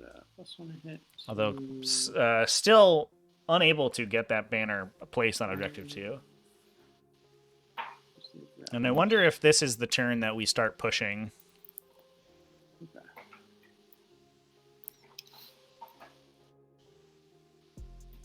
So I think the use of that Neurothrope Imperative really prevented a lot of damage on this Heartbeat back here. Not really too much could hit it. And then especially, I think the players are mentioning that the Armature Warglaives back here were preventing each other from moving forward in a little bit of an awkward way.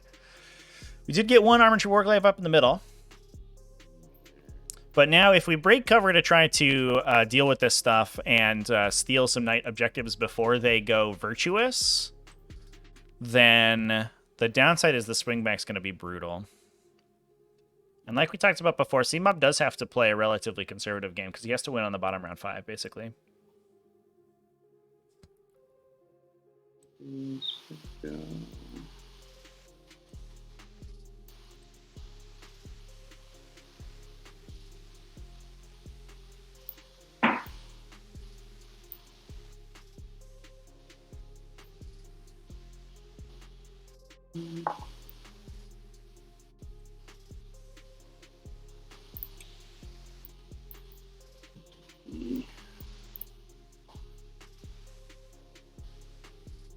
Let's go there.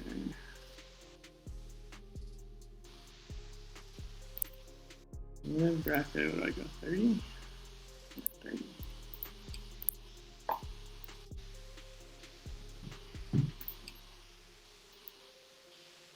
Exclamation point maps, chat. We'll get you to the website that has all the maps hosted. They're in our Discord as well, exclamation point Discord, and they're just on my Steam profile.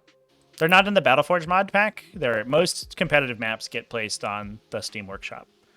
You can find a lot of them. The downside is a lot of them are outdated. They get updated so often.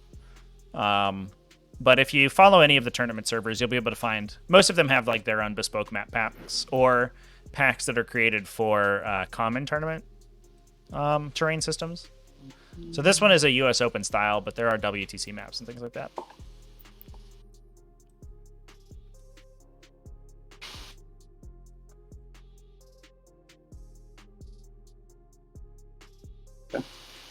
All right, we'll go on to movement phase.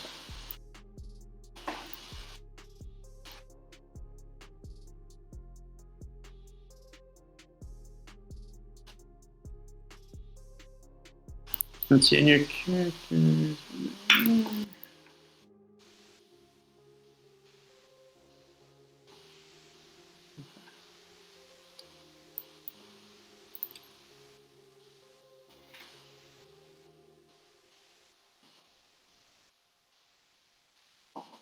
Hmm.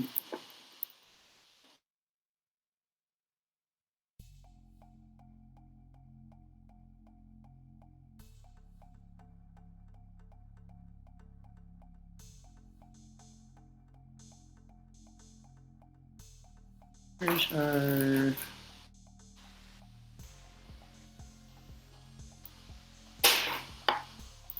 I'm just gonna make that unavailable.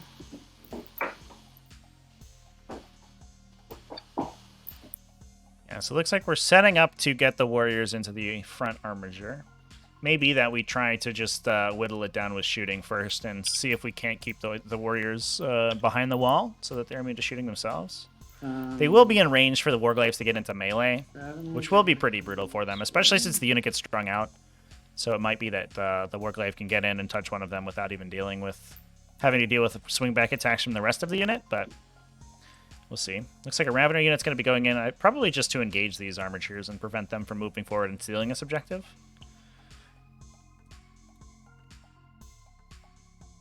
Unfortunate that the Raveners are taking this engagement, though. If the I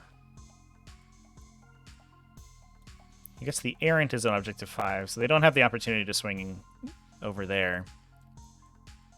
But they are not as impacted by the -1 damage as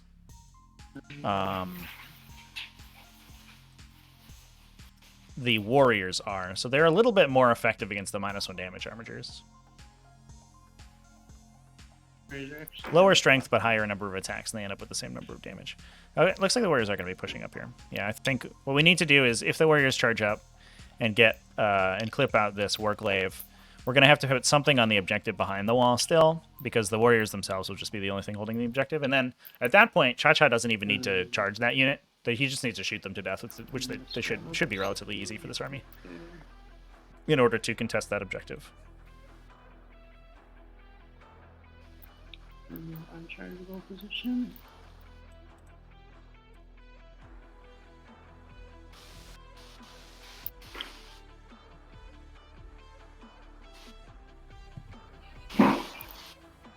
These guys just push up here.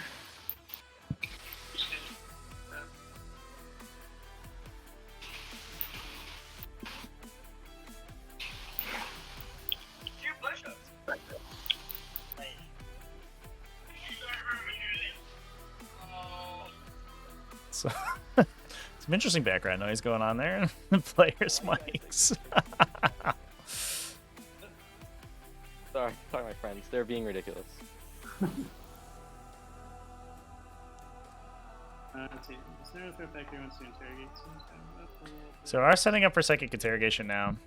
It's a little, feeling a little late for psychic interrogation, especially given how strong the knight secondaries are. Yield no ground already up to a 6. Brutal.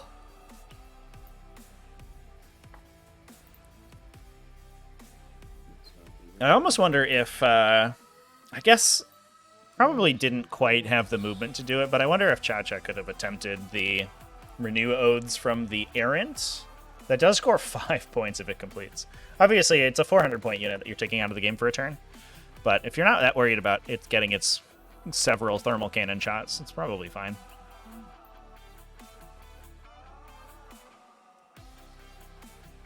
Yeah, I think we'll do that. So zone drips will come up to here. And I'll just barely see this guy.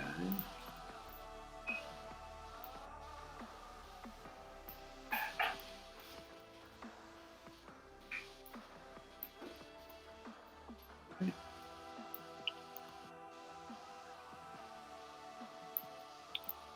This guy will just stay where he is.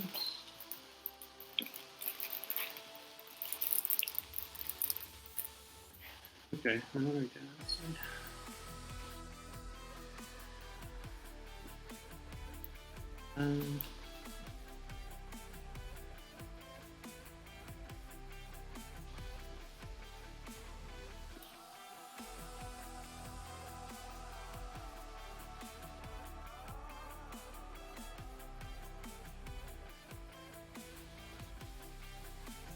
Yeah, so I think deciding what to do with the Harpies now.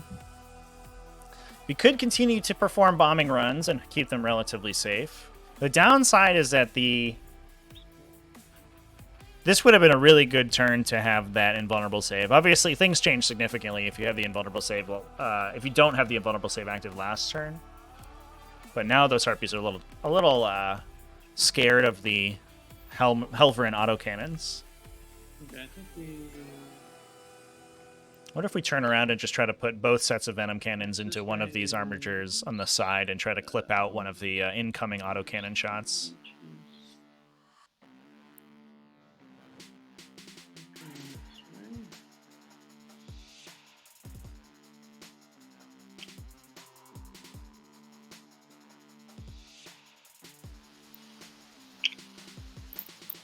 Ooh, gonna be doing actual bombing runs of the Harpies this turn. Actually, I do kind of like this. If these armatures get engaged, it doesn't look like the We stand ready. Helverin in the back here can get decent shots into those Harpies. I guess it will just have to move backwards. But if they can both put all of their shots into the character Helverin.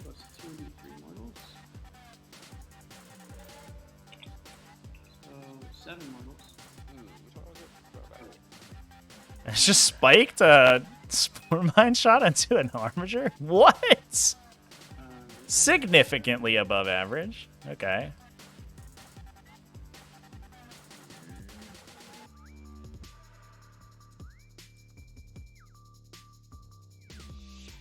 Is there a similar thing? I think this guy has -1 damage.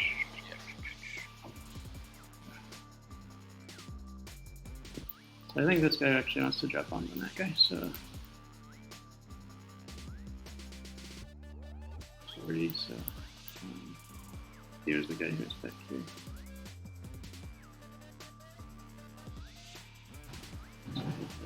Here. Can we see another Get close enough for the Spore Mines to go. So 17. another boss on this Spore Mine drop over here? Let's see.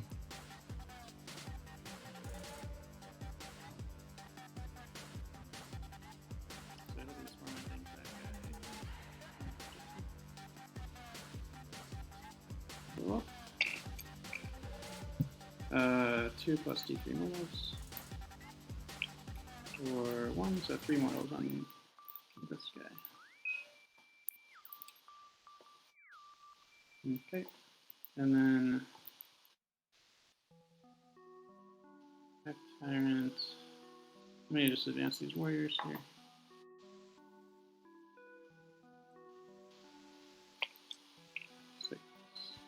On this objective. Do I think I could take them in a game? Sure they're unchargeable. Probably. I have played CMOB in the past. I don't believe I've played CommanderChaCha. But I have played CMOB in the past. We have good games.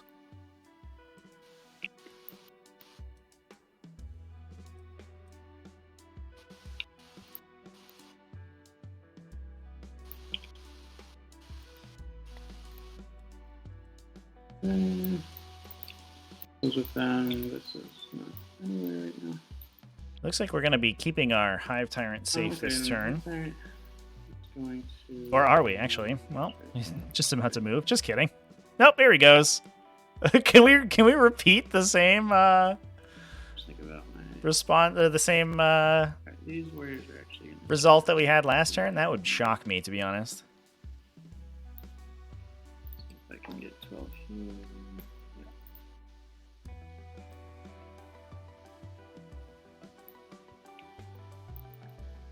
Okay, here.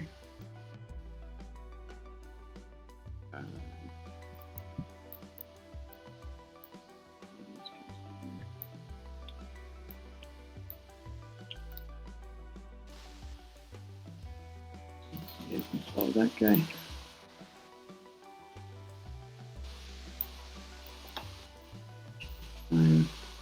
And okay, this.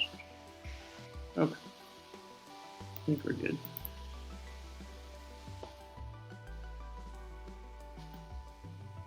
All right. So Harpies plinked the Armigers for a little bit of damage, or a lot of damage in one of them. Looks like we're going to be going in with the Raveners. Those Armiger Halberins do not have melee profiles of any kind. They just have their normal 4 attacks, which is unfortunate for them. So the Raveners don't have to really worry about engaging them. They'll get shot the coming turn, which means they'll probably get cleared up, but at least they'll prevent the Halberins from shooting at the Harpies. If both the Harpies can shoot into the character Armiger, that means that the amount of shooting coming back at them is significantly reduced.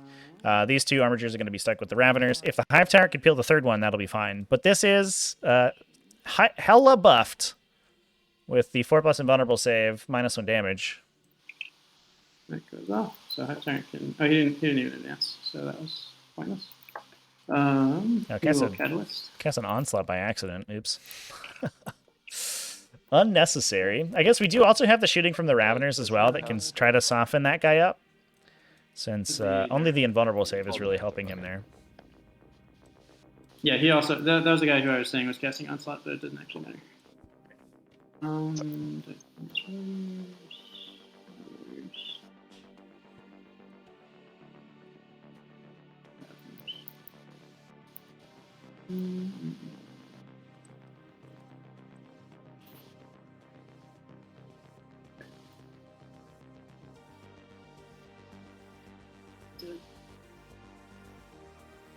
So that's that guy.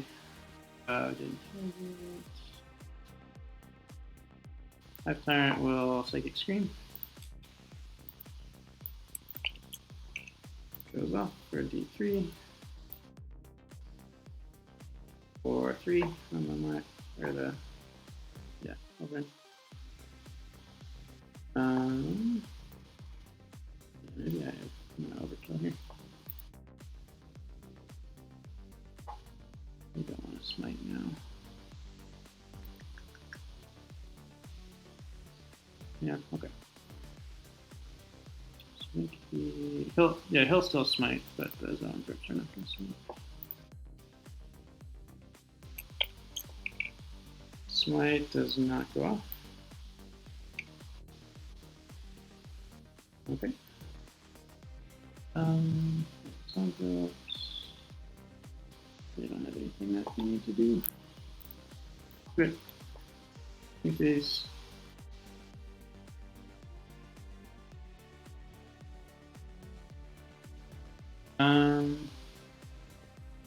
Alright, let's have the Harpy. Voracious Ammunition Harpy will shoot this all around back here. Alright, here comes the shooting.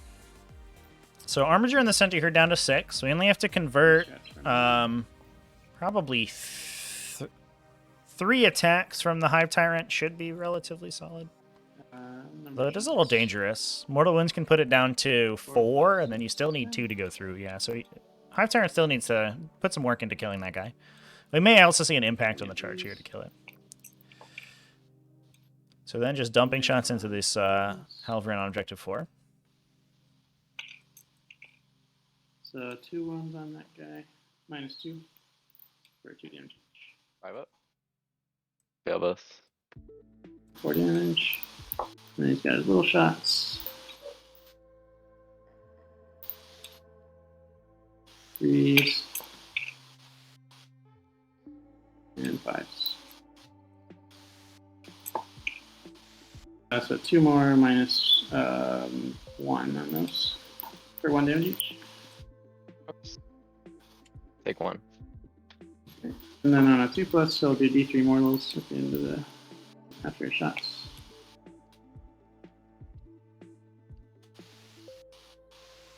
Let me double check if I'm messing this up. Is this end of shooting phase or is this after he shoots?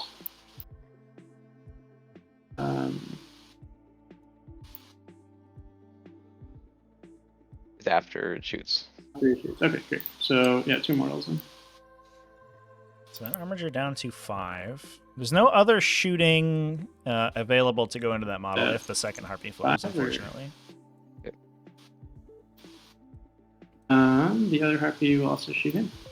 Can you see him? Oh wait, never mind. It's fine. So, yeah. Yeah, because you're touching the turn.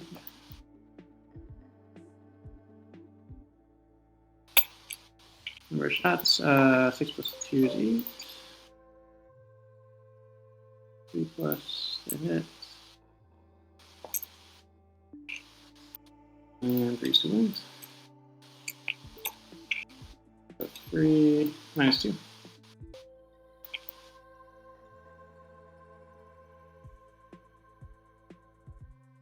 Fail 2, down to 1.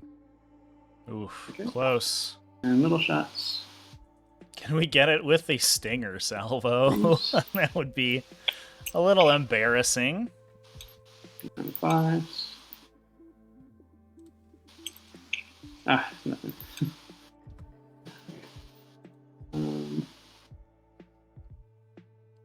It's them. I just can't see that guy. I don't think it matters now, but that Harpy hits on 4s, right?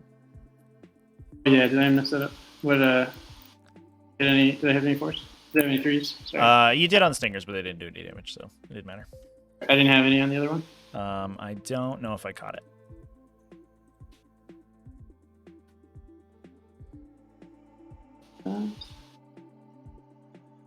No, it was all 2s and 4s. So it didn't matter, but it is BS4 right now. Perfect. Yep, you're right. Okay, let's put 4 of these Raveners into this guy.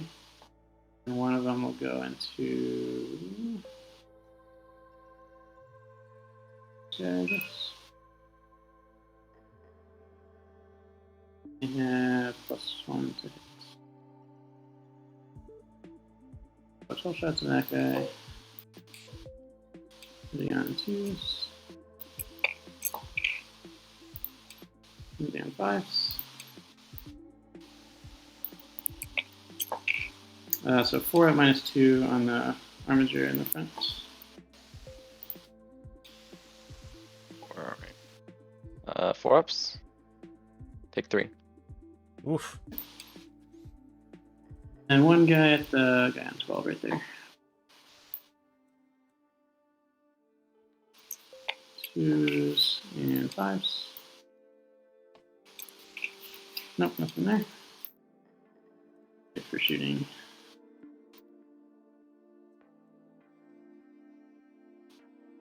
Phase. Warriors into the Armiger right there. Alright.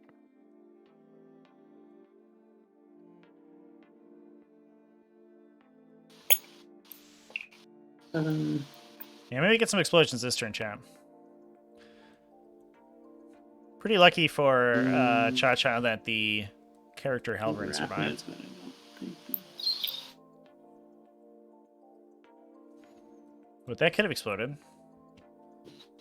Dropped some mortals into the errant, unfortunately. Which would have been unfortunate.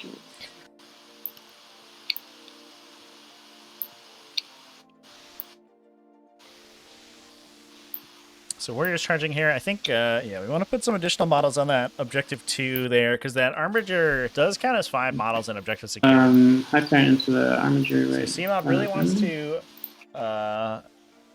outnumber there so that he can hold that objective and not give up a 12. And can this guy heroic here? He has to be in 3. 3, okay. There's no strat for bigger. That's good. Go there. Alright. What do I spend my strat here?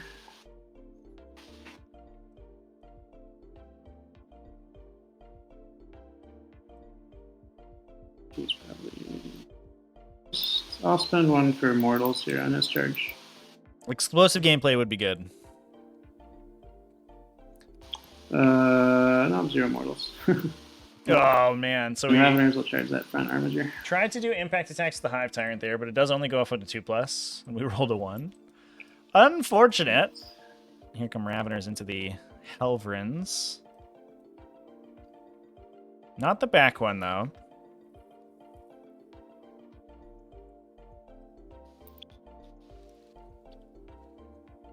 So it looks like they're going to try to wrap and trap one of them. And most likely ensure that both of them will be locked in when it comes to the shooting step.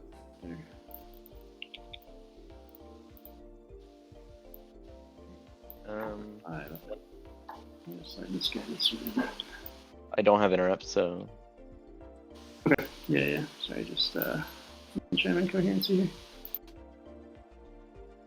Okay. No interrupt, so we'll start with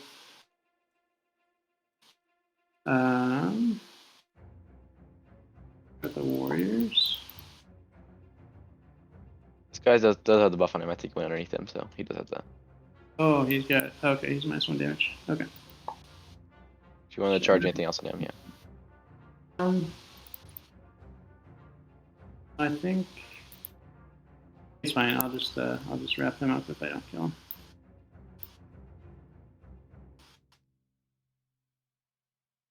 I guess I need to have the objective also. That's going to be here. One on it back there.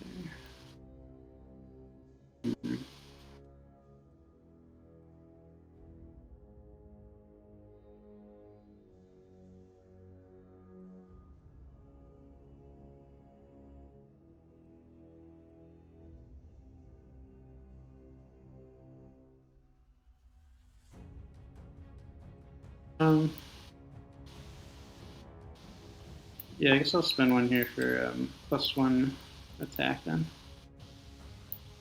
So 30 attacks.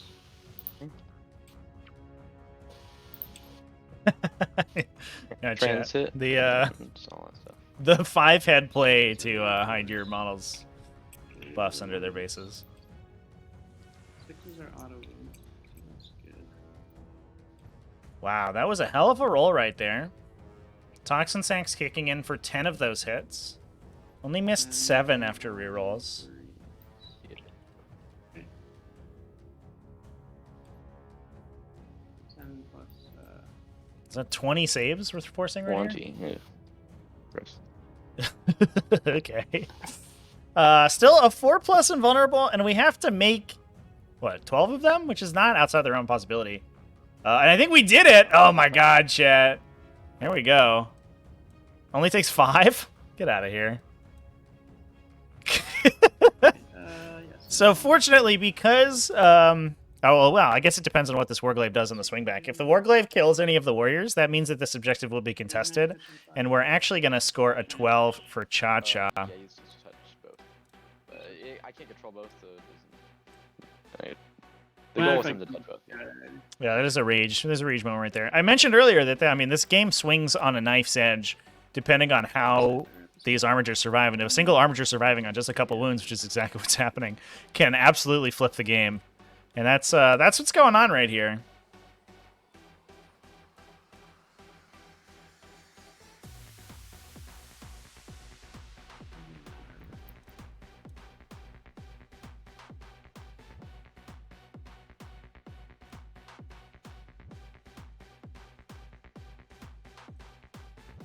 Yeah, I don't think I wrapped them up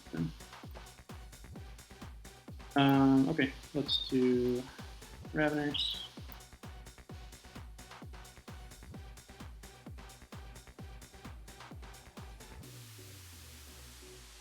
And these are the ones that have Catalyst, right? These ones are Catalyst, yep, that's right.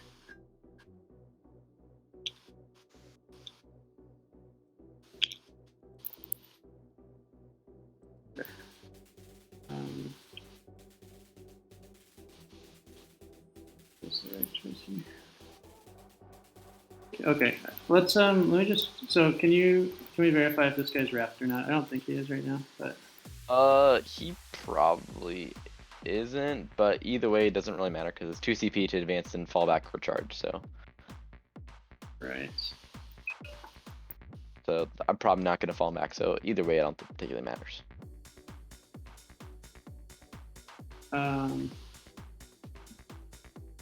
So we got 25. Yeah, 25 with the ones. Hang on. Twos. Fours, actually. That's right, thank you. And then one on fives. Yeah. Three, and those are -3. Alright, sixes. So Ravener Claw's Take going 2. in, clip for 2 damage, and then we have Scything Talons, but yeah, that's And unfortunate. they have. Turns out winning on 5s is pretty brutal here, especially when you don't have any rerolls or other benefits active. So we're down to this Hive Tyrant, chat. Hopefully this Hive Tyrant doesn't also flub. We're out of strats to spend. I think CMOB burning that CP on the Take 1. Mortal Wounds. It is. I'll say it's probably the height of frustration that the stratagem to do Mortal Wounds on the charges is a random stratagem and it may not work.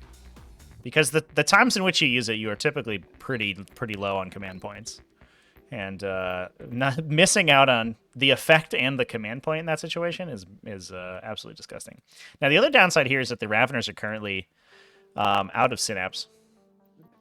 Actually, are they? No, they might not be. Until this Harpy dies. I'm going to spend the 1 CP. Because we do have the Synaptic Enhancement Harpy up there. So he is going to give them Fearless in case any of the Raveners get punched to death by the Armigers. And 2 Armiger Helverins kicking might do it. It's a little unlikely, but it's certainly possible. Okay, sitting on 4s. So here comes the Hive Tyrant's attacks. Does get a reroll 1s in there.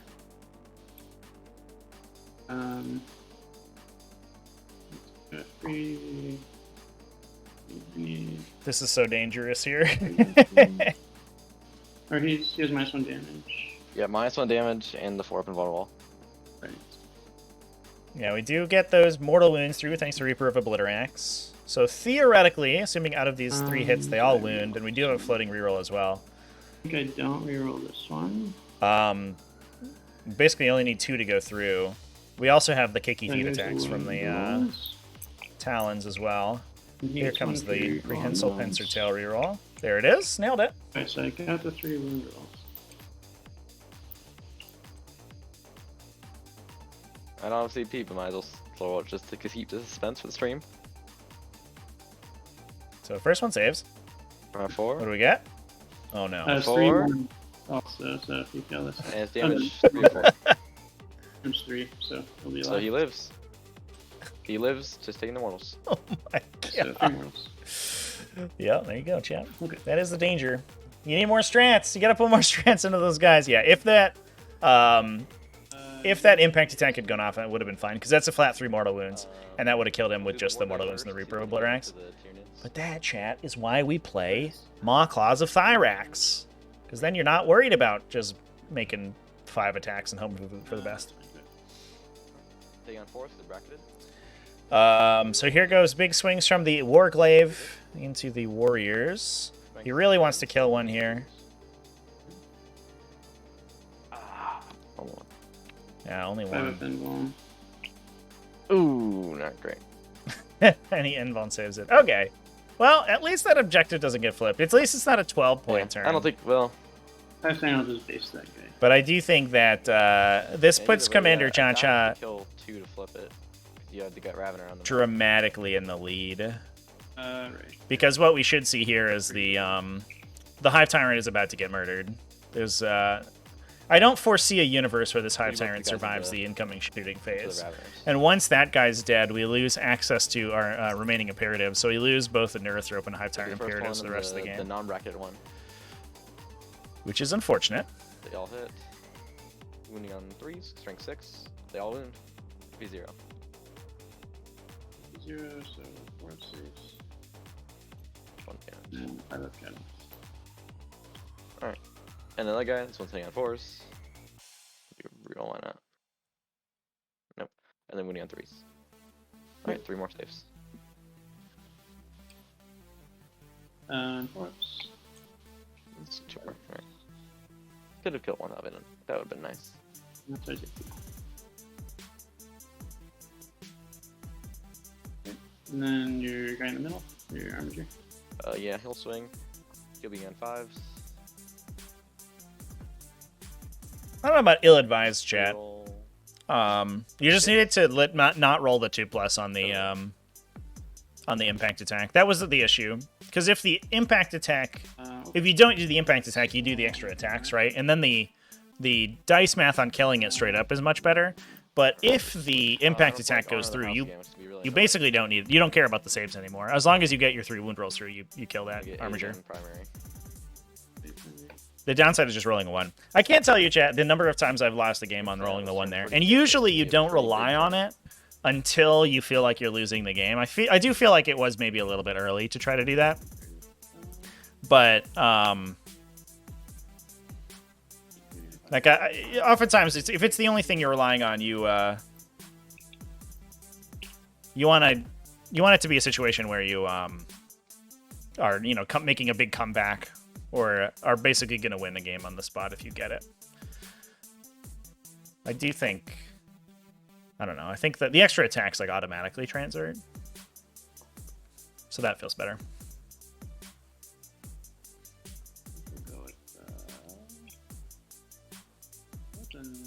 We'll go with the Hive Tyrant one, in case it matters. Okay. What is it? It's the... This is fall back and charge. So in case I'm in combat, I can fall back and charge next turn. On my next turn.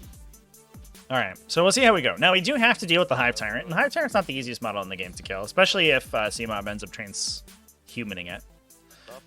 He does have the upside of saving that CP for overrun is that he now has 2 CP to try to keep the Hive Tyrant alive, which is pretty good. Yeah, everything surviving was a pretty big deal for sure. LVP MTK, thanks for the follow. The Raveners were probably never going to kill this Armiger, this Helverin. That's not really what they're good at. Outside of High Fleet Behemoth, they don't really hit that hard. They just sort of attack a bunch of times. But what they are doing is they're going to tie up these 2 Armigers for a while, probably until the Harpies can deal with them. So while the Hive Tyrant is in a very compromising position, it is going to pull focus away from those Harpies. I think that the Knights have to kill the Hive Tyrant right now. Because the Hive Tyrant's such a threat. It's going to continuously do its thing over and over if it is allowed to survive. And in the late game, it becomes very dangerous for the Errant. And oftentimes what you want to be doing is getting the Errant to a point where it gets objective secured from your Chivalric Oath, and then can lock down one of these objectives to make it difficult for your opponent to win on the bottom of round 5. If the Errant doesn't do that, it has the transhuman effect, but it doesn't get the bondsman abilities. So it doesn't really have a strong invulnerable save. It's not -1 damage, and the Hive Tyrant can come in and just burn a bunch of CP and like knock it for 20 damage or something. So if you have the opportunity to kill a Hive Tyrant, you certainly try for sure. The downside is that these Harpies are probably going to survive. without putting a ton of armature shooting into them. And I do want to commend CMOB on his Harpy play. I think the Harpies have been he's played the Harpies excellently right now. I think what we're gonna do, we're gonna move this guy up here to 5, and then he moves another 7.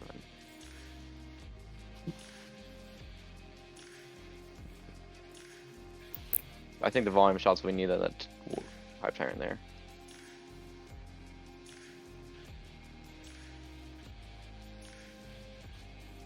Then this guy moves 10. He'll move just right up here.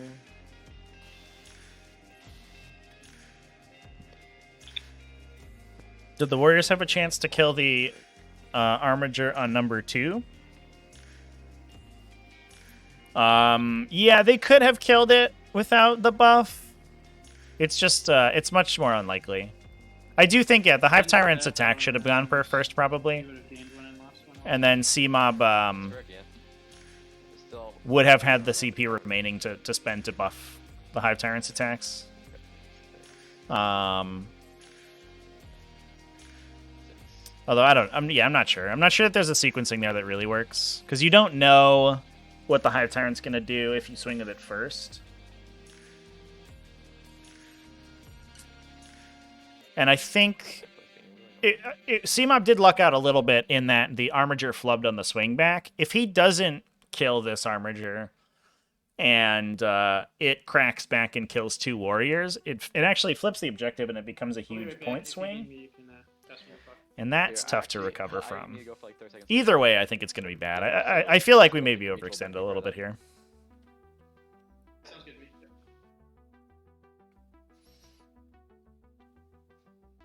Yeah, I guess that's fair, chat, but that wouldn't have changed. The outcome wouldn't have changed there because the Hive Tyrant converted all of its wound rolls anyway. It just that it didn't get enough attacks to kill the Armiger, basically. In that situation, because you needed to fail 2 invuln saves, you probably need to convert 5 attacks to feel good about it. I don't know if we rolled its Kicky Feet attacks. It's a little talons. It shouldn't make a huge difference. Because they are only 1 damage. It wouldn't have killed it. But it certainly makes the math a little bit better.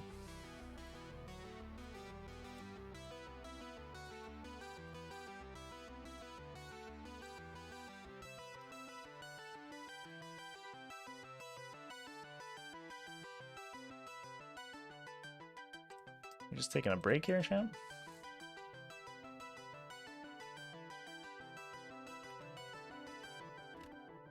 I think we must be.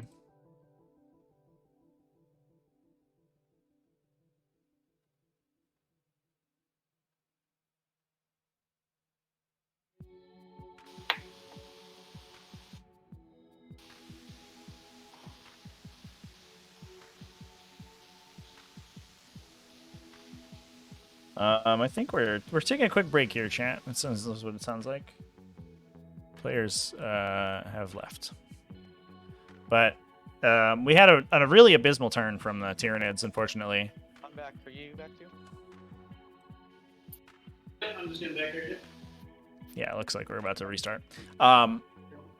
So the Tyrant moved up to try to deal with an Armiger that was bondsmaned up on Objective 5. Bounced off the invulnerable save, unfortunately. Only did a couple damage with the mortal wounds. The Tyranid warriors over here charged into with Adrenaline Surge into the Armiger on Objective 2 to try to kill that. That was full wounds. And with 30 attacks, got a phenomenal hit and wound roll. Got 20 wounds through.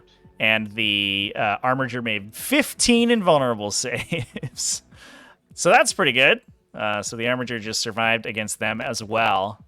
Raveners over here did successfully wrap on Helverin, but they bounced off doing any damage. They only did 3. The Harpies did a little bit better. We did some bombing to knock down some of these Armigers and then shot into one to do 11 damage. Almost killed it. And we're back over to the Knight's turn. And I think Knight's about to go ham. Probably. But it looks like is that we're going to send some Knights into this warrior unit and try to pick that up. Shooting's going to go into the Hive Tyrant and or the Harpies to try to at least kill the wounded one and probably almost for sure kill the Hive Tyrant. And then we'll see where we go from there. We'll start with the plus 1 wound cover. He's gonna shoot all the shots at the Tyrant. Okay, so he's wounding on 3s. Tyrant Consolidate should have based the left. It did base it, I believe. The one on 5, yeah, it did base it. And that's only 6. Yep. So we're hitting on 3s. Reroll. Okay. 4 hits. Wounding on 4s. 2 saves. AP on your roll. Saves 3. Good and good. Rough. Stubber. Hit. And wound. It's plus 1 the wound. AP1. AP1, yep. First, and a 5 up. So it takes 1. We'll start with the guys in the back with the Meltas. So we'll do the first melt of the bracketed one into the Tyrant. And then this little one is probably out of range, but I'll just double check. Yep. So just a big gun. Both hit. And then reroll wound. Both wound.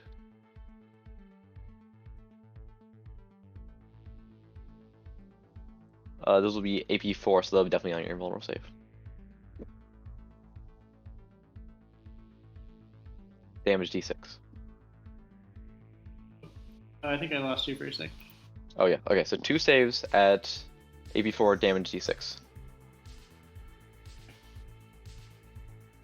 First one and second one.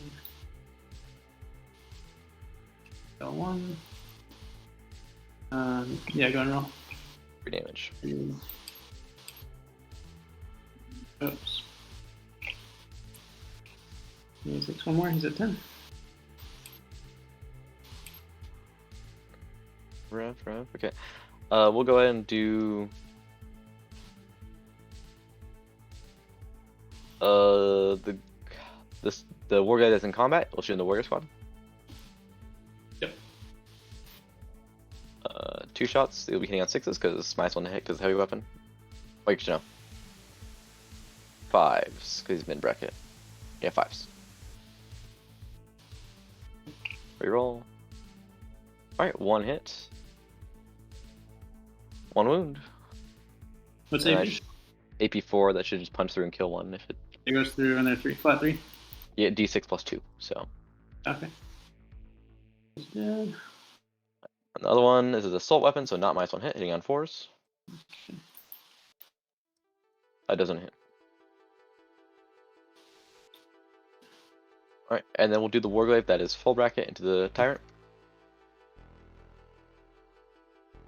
Okay. Both hit. Neither. No, 1 wounds because he's plus 1 to wound, and the other one will reroll. He's transhuman. Oh, yeah, right. Well, no then. Only Only 2 wounds so far. That's not great. 2 damage on the Hive Tyrant. It's not amazing. We do have those big attacks from the Errant, Alright, we're gonna do this. but if we swing the big swing, it's actually not that many attacks. We're gonna do this ward. And another transhuman could annoy it.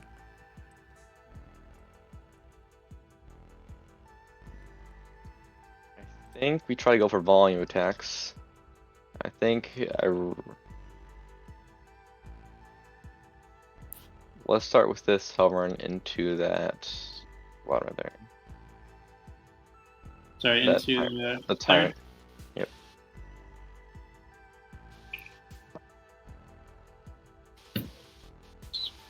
Nine shots, hitting on 4s.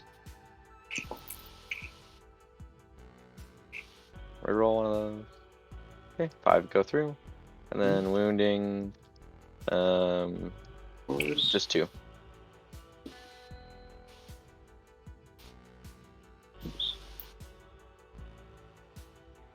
Sorry. Tail and tail. So Me too. Those are three each, right? Yes.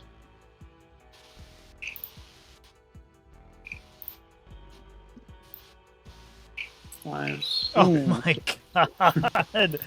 This Tyrant is making saves all day. Only 4 damage taken so far. Hot damn. Okay, we'll do the stubber. Mm-hmm.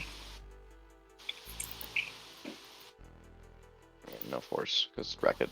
And then no wounds. Alright, we'll do the fully bracketed one. We're gonna do all the shots in Tyrant.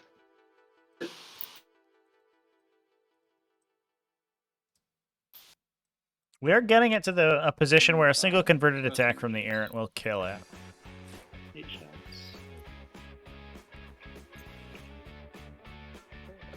4 hit. 'Cause he is bottom bracket, so. Yeah, And then just reroll with these wound faster rolls. than the eye can see on this guy for sure. 2 saves and 1 mortal. Okay. Here's the saves. So I take a mortal. Here's a 5-up on the mortal. He's good. Alright.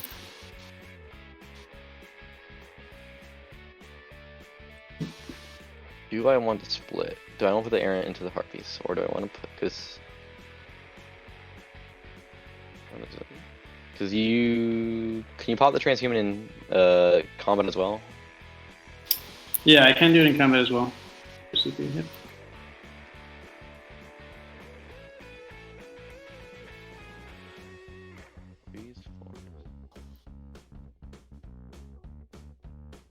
I think we do, because we want to kill something in melee for honor. So I'm gonna leave it at 8. And anyway, to get so you have feel no pain, right? Dangerous. I 5-up feel no pain. Yeah, you're not wrong, chat. Having a disastrous turn into your opponent whiffing a bunch of attacks is a good way to feel better about yourself. So I think what we do is we put Not to mention the fact that he has the Tyrant Imperative called right Stubber. now, so if this Hive Tyrant survives, it's going to be able to just leave combat and go kill one of these Arbingers and run away.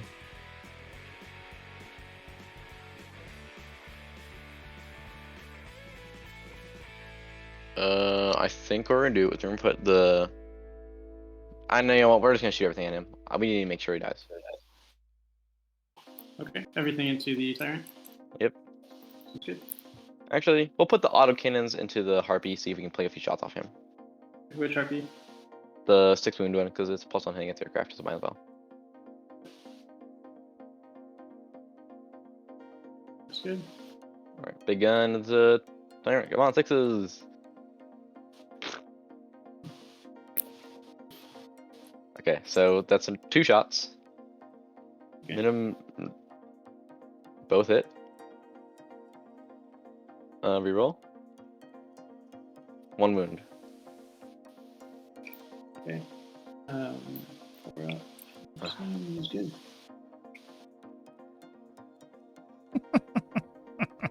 Stubber. It's been a roller coaster ride of motion so far. Nope. Autocannon to the harpy. No. Well, shoot. Okay, jeez. Well, we were talking about how spiky knights can be, and that's a pretty good example of it right there. Just bouncing. Hasn't even killed this harpy that's been sitting on 6 wounds all game. We did a grand total of 4 damage with that shooting phase. Yikes! It's gonna be a yikes for me, dog. Talk to Rhino in chat. What's up, buddy? Only did some of them. That's weird. Okay, we're hitting on 4s because it's -1, and then we'll roll one of those. Oh.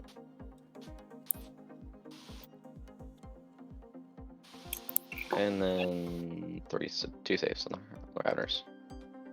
Okay. I mean, I think hilariously, both of these players have had sort of both good and bad dice this And game. they're 3 each. It's kind of gone both ways. So first 3 takes 1, and then the next 3 will probably kill that guy.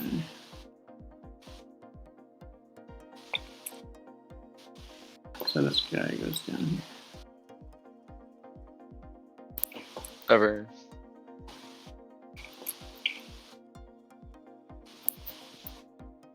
And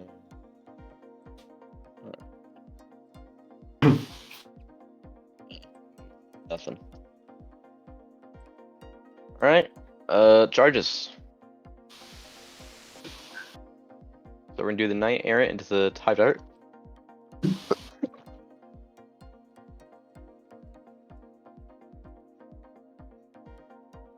Seven plus 1, so that should be plenty. We'll rotate a little bit.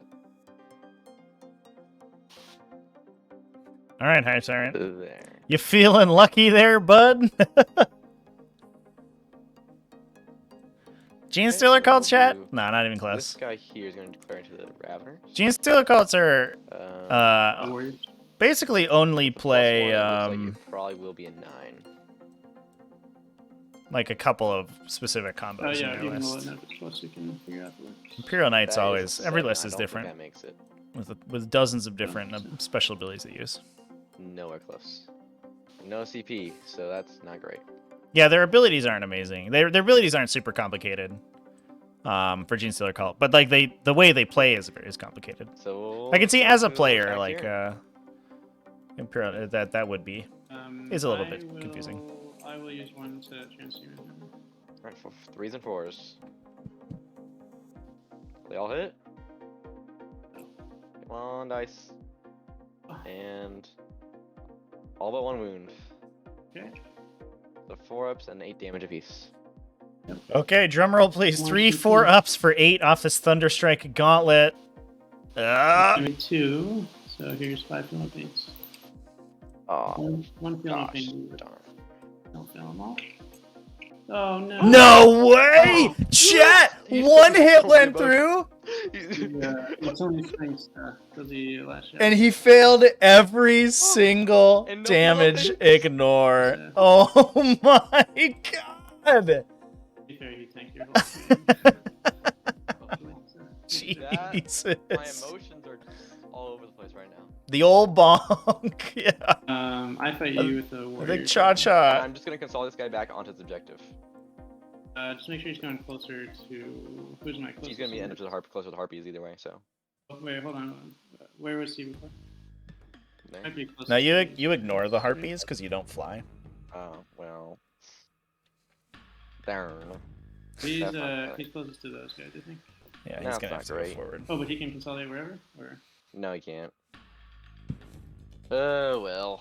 I suppose we'll just move forward then.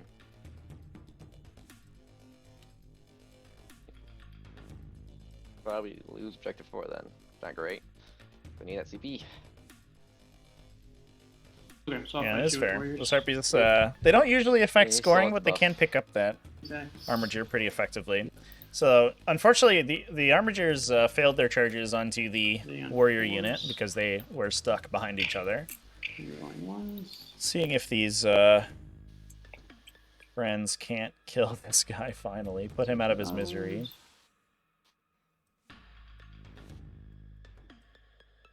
Being on 3s. Yeah, I think CMOB definitely rolled enough like 5-ups for the remainder of this game on that shooting phase. That Hive Tyrant certainly, I don't think, should have survived to the fight phase. But it is good that there is justice in the world. Karma does exist, Yeah, 4. But and it told the Hive Tyrant to Does not please explode. go away. All right, and then this Armature Warglaive goes down. That frees up the warriors. Despite the fact that they lose the Hive Tyrant imperative, they are still going to be able to free up and go do whatever they want. And that also, because that guy died, means that the objective is now contested. Which unfortunately doesn't wherever will shoot me dice there. So 4. doesn't mean that CMOB is going to be able to hold on to, or is going to be able to score more than a 4 this coming turn. -1 in melee. I don't But know. he's sticking. Oh, you're He's right. keeping So in it's it. only 1 wound then. That bottom round 5 scoring is going to be huge. 2, 0, so 4 And we have the potential to just knock 2 of these armigers out really easily with the harpies. No, I don't think I have a wound. Oh yeah, I thought you had a back one. Never mind. Just those wounds here. Alright. You get fight with them then. Better than, yep. So, we got Players start with 90 minutes, chat. This has been a this has been a very positional game. This player's taking a little while. or the router class. Wounding on 5s. So 4 at -2.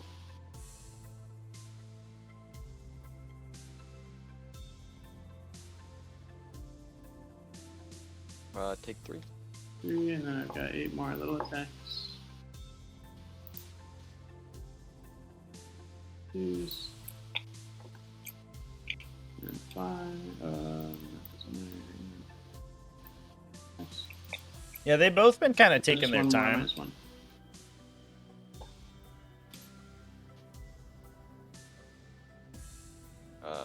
Save that one.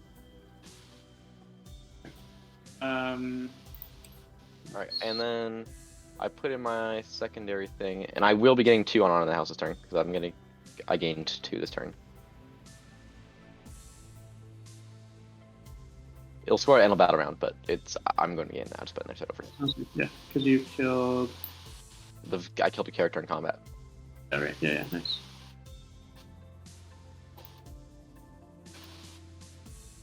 Me? Or any other stuff? So now we have Yeah, you can pass me. CMOB has the option to just sort of go ham into these armigers that have no defensive buffs on them, and I think that's going to be the game plan. So the Hive Tyrant went down, but soaked a ton of damage. I think the Harpies have an actually non-zero shot to kill all 3 of these armigers if they put bombs into the armiger that's engaged, shoot the Venom Cannons here, and the Stinger Salvo or the Voracious Ammunition should clip out this last guy. So I think despite how much of a roller coaster that was, we do have the opportunity to really, because this armiger over here died and freed up all these warriors, we do have the opportunity to sort of crack back in a huge way because we've splintered so much damage over the entirety of this Knight's army. So there's going to be 8 warriors, plus support from the zone throbs and stuff pushing into this area. One of these armigers is almost dead anyway. From shooting earlier. We can do smites to kill this guy easily, so he's probably going to go down. This guy's certainly going to go down. This guy might go down, most likely goes down, and then this guy may go down to shooting.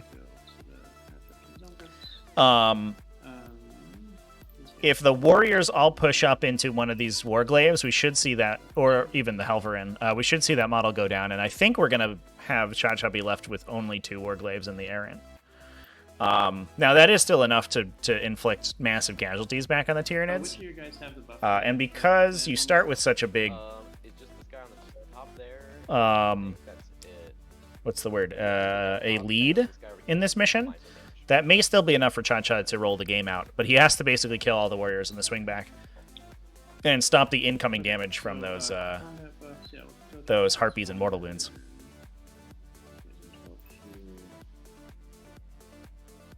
So they'll keep the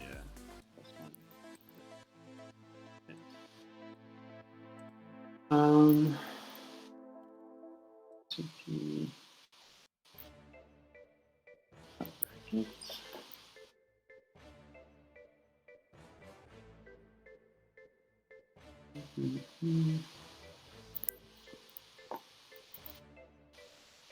One shot at killing this guy.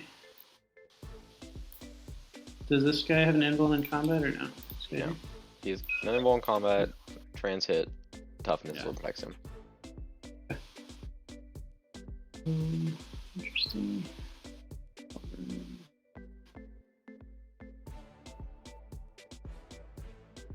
All right.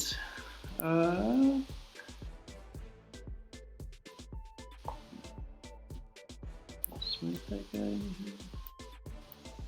This makes you miss when tabling would let you win. You Did wipe your opponent out in a war game sim? Yeah, I mean, I think there's arguments to be made for both allowing tabling to win and not. I think it becomes interesting because you can win from behind on VPs, but it also becomes interesting because you can sort of trade your army to get ahead on VPs and score that out. It just changes how the game plays either way. Breach Storm gives you an automatic victory if you table your opponent regardless of score. So I'm a little bit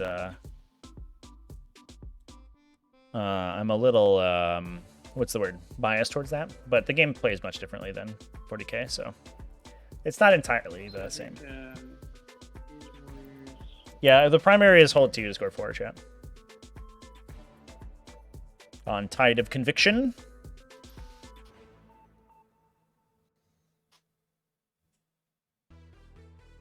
I almost wonder if we should have seen an Armiger charge, or a Helverin charge into those warriors. It feels real bad. I think you take extra damage you don't necessarily need to. But I think the warriors are still sort of committed to putting everything into the Warglaive, because they're not allowed to leave the Warglaive alive. Otherwise, it could flip the objective again. And I think you just get to engage them for free and force them to fall back.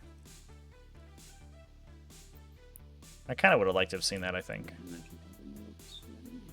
Not to mention that this whole Tyranid army has 4+ armor saves. So any save you force on them is a coin flip to get lasting damage stuck in.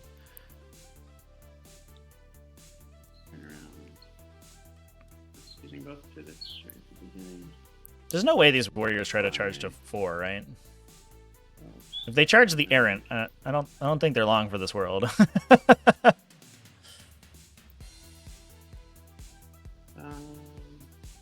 Yeah, the Helverins aren't good in melee, but because so we had the that was a terrible Warglaive. So we had the Warglaive, right, and then the warriors were all base with it. This is gorgeous artistic skills.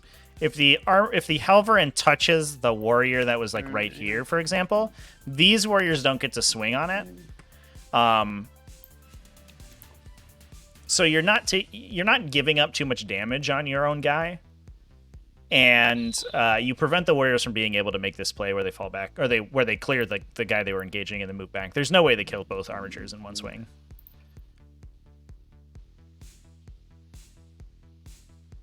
Yeah, just literally to lock them in melee, because they lose the ability to fall back and charge once the Hive Tyrant dies. And I think you just kind of have to bank on the fact the Hive Tyrant dies.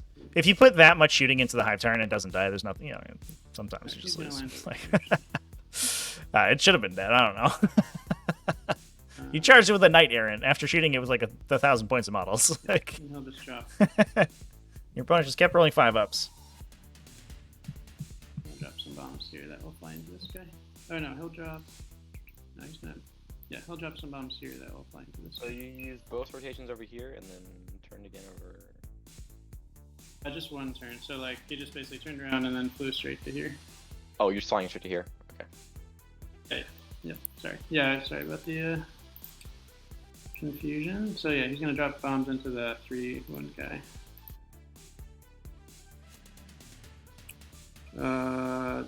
Okay, 0 plus D3.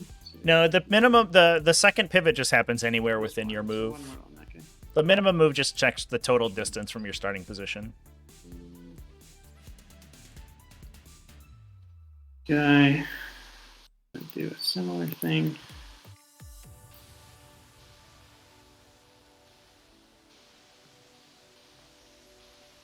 Come here. And dropping spores is that one, I'm assuming. Yeah. There's spores also on the 2-1 guy.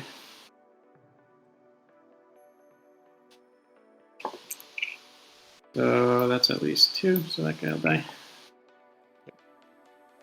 So, interesting. Bombing this Helverin. So I think we're going to basically leave this guy to do whatever he wants. We do have shooting they can go back. And the Voracious Ammunition guy should almost automatically kill this model. Oh, but that does clear this move? That's cool and interesting. I don't know if I would want Raveners to fight a Knight Errant. But they will stick it around for a while. Although it can just move over them, so I'm actually less excited about it the more I think about it. And they're not objective secured, so they can't steal the objective from it.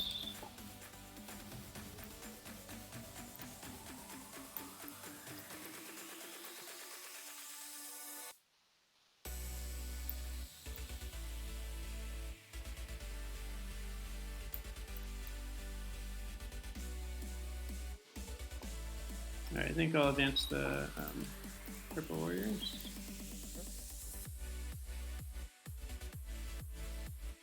Hey, zoom in.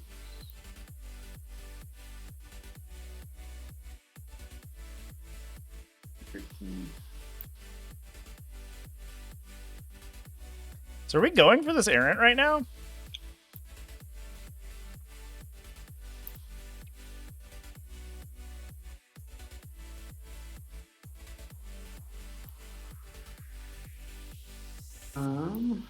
Raveners will just come and touch this objective and be outside of charging range.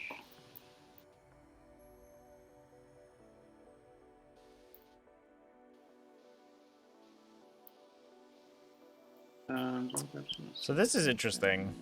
The errant not being objective secured means that it has the toughest time fighting these warriors for holding objectives. Although it might as well be objective secured against these small Ravener units and stuff.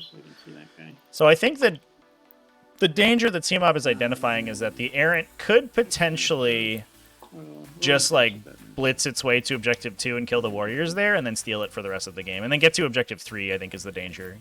That not only breaks that banner, but also starts reducing command point totals. I'm not sure that these warriors have what it takes to kill a Knight Errant, but we'll find out. We'll see. It does have that bad and vulnerable save, but it's still going to be trans hitman. So hitting on 4s is awkward. The rerolls should be gone now. Yeah, end of clock here. This game is close enough that a clock out will most likely end the game for one of the players.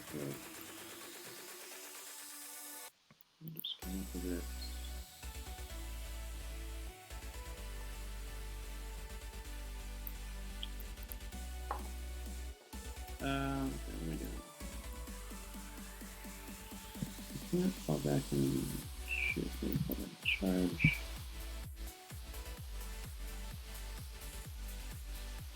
You see, you can't fall back and charge, right? I can fall back and charge as long as I get them within someone's snaps. Isn't Tyranids dead, so no imperatives? You're right, you're right. Sorry, yes, I cannot do that. Oh, geez, okay. In melee? No, they weren't in melee because I could die. Yeah, you killed the warlife, so they were fine. Very cool. Great. I think I probably just stay down coming. Yeah, this is taking a little while, chat. A little worried. I think that CMOB's going to end up not having too many models remaining at the end of this turn. Either way, this battle round is going to be a huge deal, and one of these players is going to lose a bunch of models and not have to really deal with them for the rest of the game. Maybe both, even. And so I think this game, their turns should be able to move more quickly very shortly. So interrogating into the errant. Now the awkward part is if we go into the errant with everything and we try with the intention of killing it. If we try to kill this errant right now and get rid of it, and we shoot down this Halvarin, which I think is certainly going to be the game plan. But you're outrange him, so. Does 9 when I hover? He has a +1 or something? I mean, I thought it was leadership 10. You might be leadership 9. I'll double check the codex, make sure I wasn't putting it correctly, but I just sworn it was leadership 10. Yeah, it's leadership 9. Never mind. Yeah, my bad. It's 9. So I do get see. Cool, cool. All right, back to me. We'll do onslaught with the Neurothrope.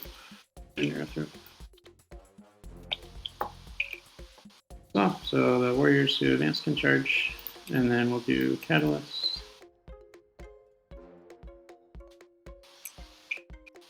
So and that will be on the warriors here.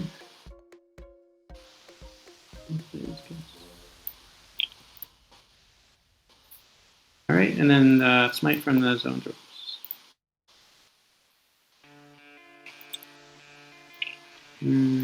Ah, super smite again. Wow. I'm kind of get lucky on those. I want my super smite.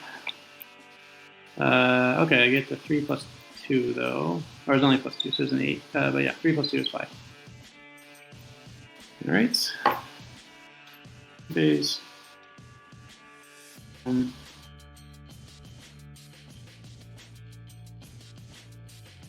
Reach just here. Okay. So I'll put little guns here, big guns here. Okay. So 8 little guns into the guy in the back.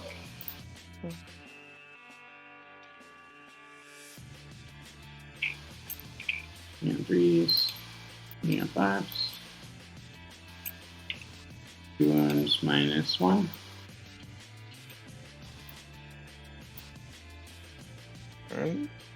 Might as well slow roll it. Saved.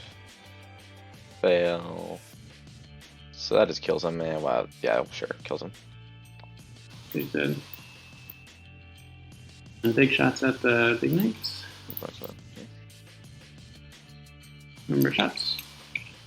3 plus 6 is 9. 3s. And then on 4s. Nothing. I'll do D3 mortal. On a 2 plus, I'll do D3 mortals for the big guy. So yes, and then number of mortals is 2. 2 mortals on the big guy. Gotcha. And then, big knight, yeah. And then the other harpy. Here's a second.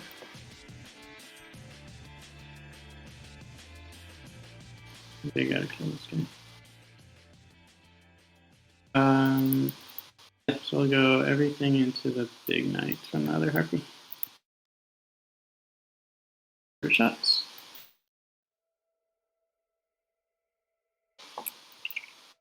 Three plus 6 is 9.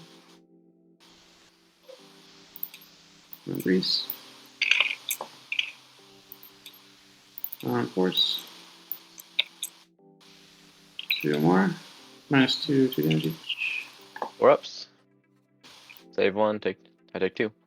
Friendship. And then the 5 or 8 little guns. 3s. And 5s. 1 more, minus 1.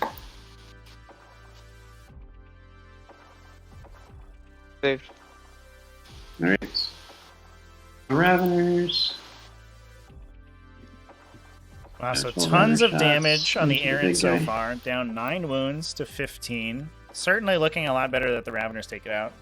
Clipped the Armiger in the back here. So we're going to have a lot of Armigers remaining, but the loss of the Errant is going to cut ChaCha, if it goes down, is going to cut it to a...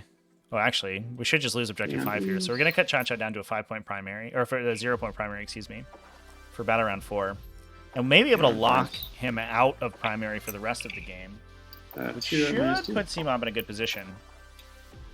I think the downside here is that this Renew the Oath score is going to be very, very low. 2 minus 2 from the Raveners to your big knight. Because we had to break it last turn, that's not scoring anything, really. Next one. Okay. Phase. The front warriors into the big knight.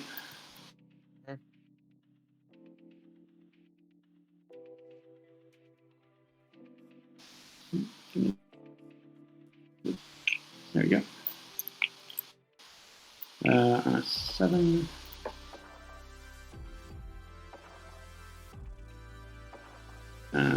Touch this objective.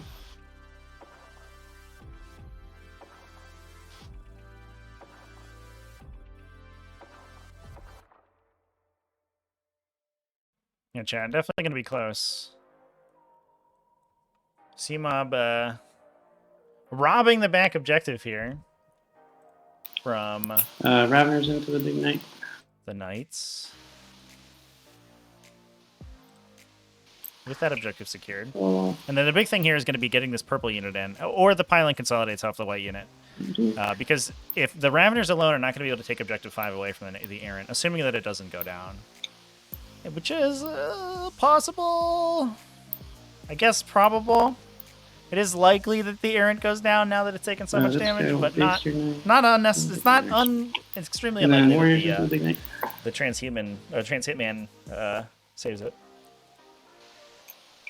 Oof. This is your last character, isn't it? Dang it. Oh well. Yeah, I think if the errant goes down here, it's going to be a tough game for ChaCha. But if the errant survives and is able to deal appreciable damage back, it's going to be pretty good. I think the other thing that CMOB is trying to do here is physically body block any potential moves that the errant could get away. If it gets the bottom bracket, you can potentially just put your engagement range where it would move. And its movement becomes so slow that it actually can't engage. So you functionally trap it, even though it can move over non-monster vehicles. We'll fight first with these warriors here. Right. I do have, as I told at the beginning, the Knight Errant does have a free interrupt, so he gets to fight. Oh, that's right. He's fight first. Okay. Yeah. Yeah, that's going to help a lot as well. So we basically need to like bracket it with this first swing. If it gets bracketed, it's not going to do very much damage to the Raveners, but it will have the potential to knock out a warrior unit. CMOB may keep that CP for -1 damage. I'll move these guys. I'll just leave them there, but that's where they'll pile in when they fight. Okay.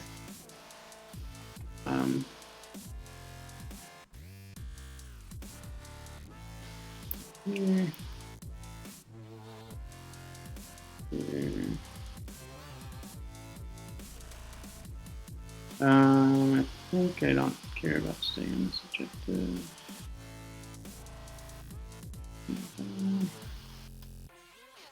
And I'll spend 1 for an extra attack. Okay. 4 times 6, 24.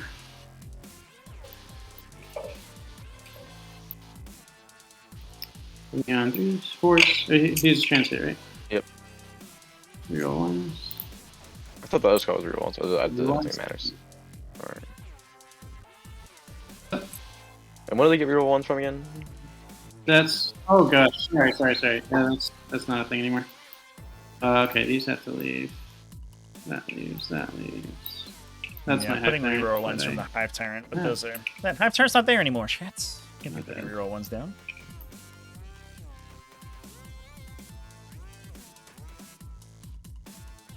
Those 2 are 6s that rolled over.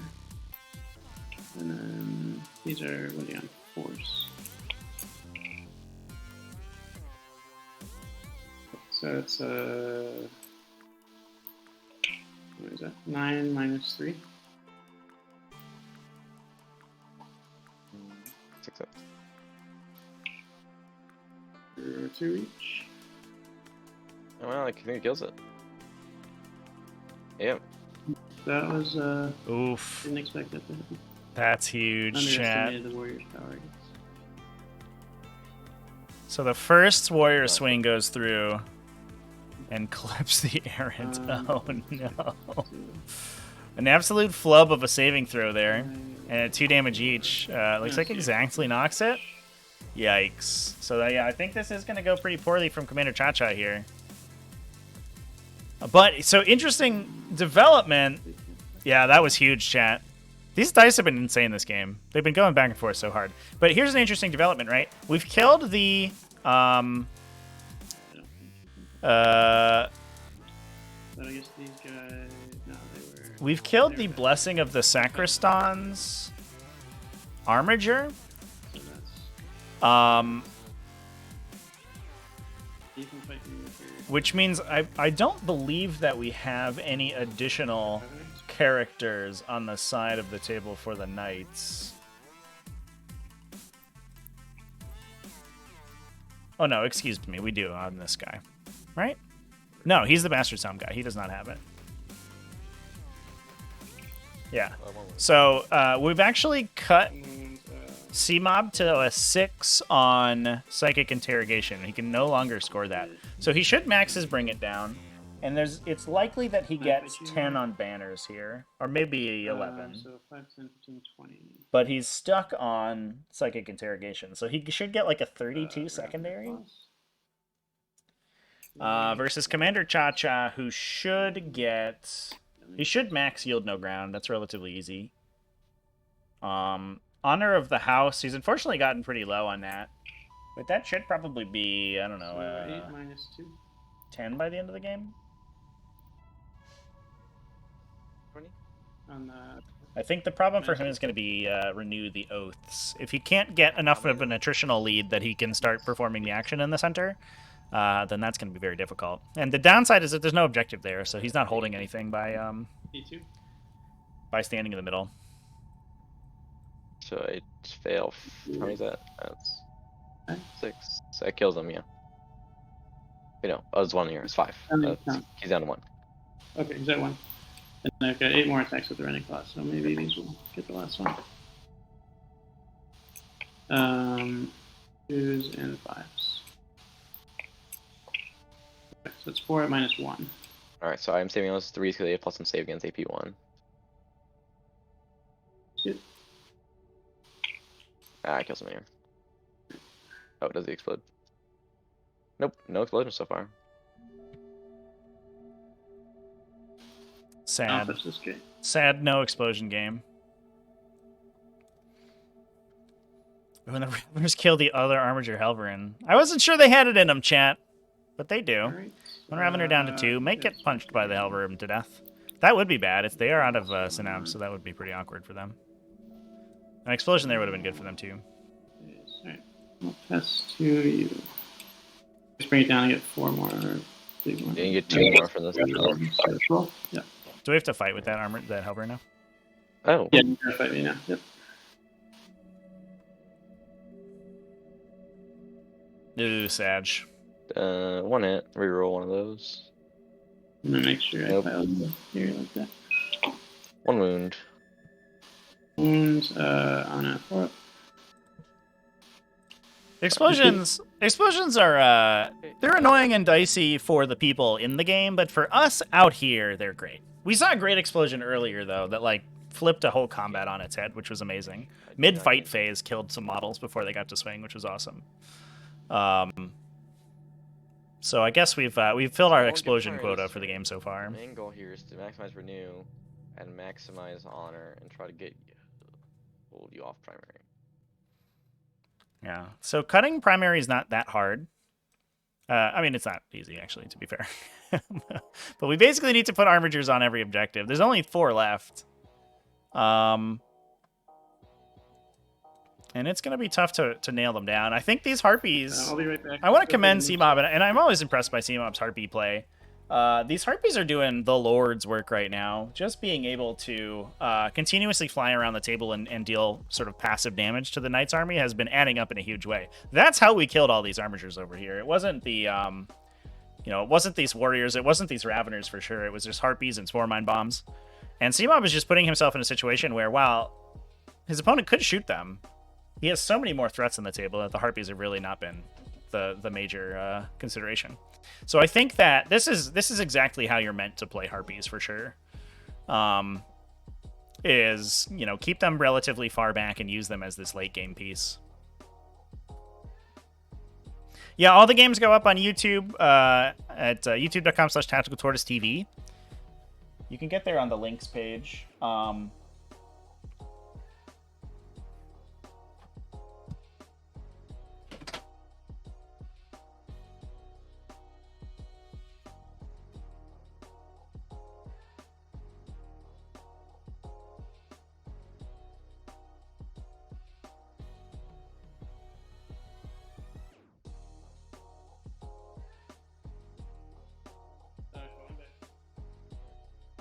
Where are you at with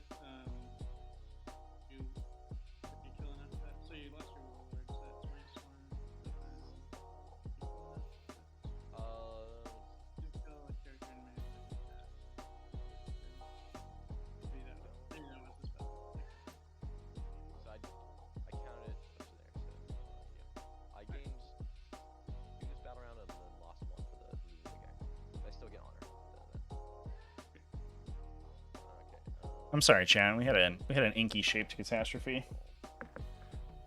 which is gonna unfortunate. So this guy, I think, will have to stay in combat. I don't lose a point there. The other guy moves there.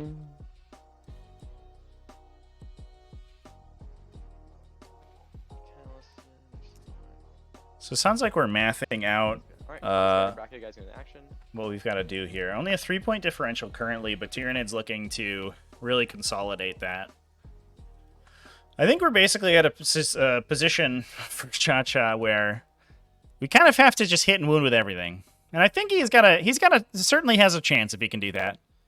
Especially if he gets a charge to objective 3. If he gets a charge onto these Tyranid warriors, maybe shoots these Raveners to death and charges to objective 3, he knocks down the Tyranids of all their primary. And if he can kill enough Tyranid warriors, the swingback's actually not that scary.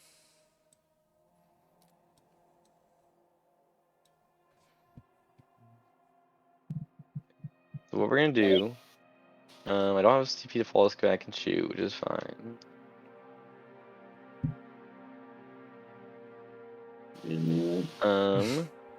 Yeah, I gotta is there do any some defensive ChaCha difference on between those these guys arbiters. besides the difference in wounds?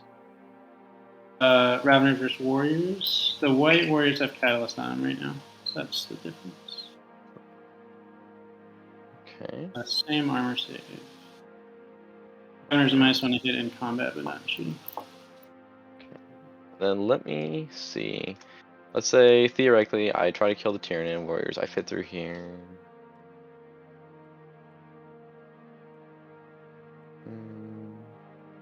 Can tap you guys? No, not likely. Yeah, when you try to kill the Raveners and shoot. I don't think it's likely. Okay, so what we're gonna do action here. With the wounded guy, yep. Wounded guy. This guy here.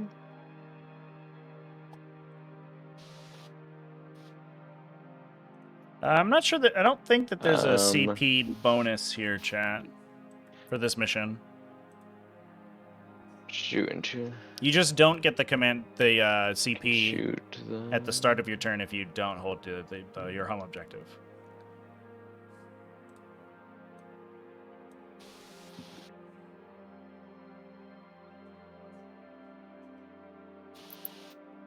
Okay, so this guy here is gonna shoot at.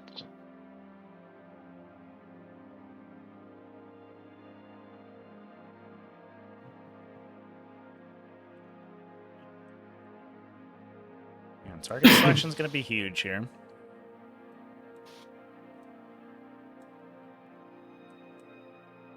Yeah, don't.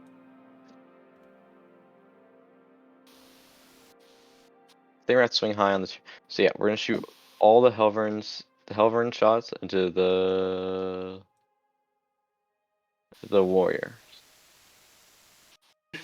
Because I think they're not gonna kill. I don't think I can kill the Raveners with the Meltas and shots. I'm gonna either punch you off one of these and steal one of them to get it. All right, number of shots. Is that the warriors, right? It's always funny to me that Armature Helverins. Helverins Okay, I might. Yeah, sorry, I did. Yeah, have a random number of attacks because it feels like they always shoot 8 Yeah, times. these are 3 damage. Yeah, sorry, I'll -1 damage this first. So -1 damage into Catalyst. Makes the Catalyst a little superfluous, but it does give you a potential that you eat additional 3 hits on a warrior instead of 2. Wait, I want to do that historically. And then wounding on 2s, plus on the wound. Alright, that's gonna be 5 saves. Yep, AP2. 6 ups. 1, and they're 2 damage each.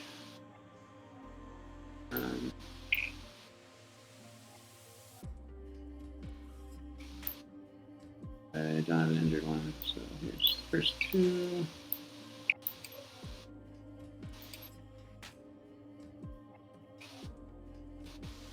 kills one, and the last two.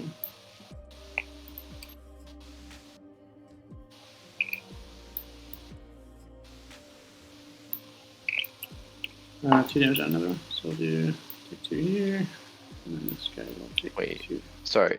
You saved one? That should have been 5 ones you should have had the feeling of pain. You only done 3 so far. 5 force. Or you should have done. 1, 2, 3. Oh yeah, I think I have one more. Is that what you're saying? Yes. One more. There should be one more Yeah. save too. Yeah, I think it was 5 wounds and 1 saved on the 6. And And that's goes going to on. clear that last one. Yeah. All right, solid shot from the Helverin. Good job, buddy. Then Stubbers.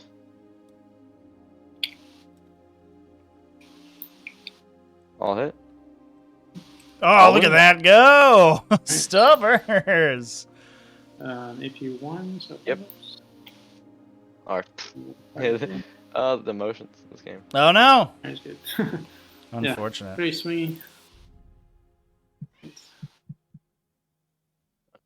Then we're gonna have to do this guy, do all the shots in the warriors there. Alright, so swings the big guns first.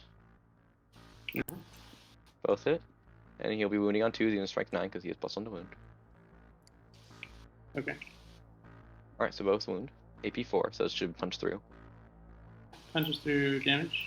And though these I have to roll 1 to save. Roll, Do not kill him one. because yep. Them. D3 plus. Well, yeah. I've D6 plus 2. That doesn't matter. Because you may out minus 1 damage. That's true. Yep. Fine. Kills 1. 7. Kills Oh. both. I roll 7 and then 6. I gotta roll down at things. In case I roll super hot. Nope, so that's 1 dead and then 6 on the second one. Oof. No, they do both dead. All right, well, that's that's what you're looking for.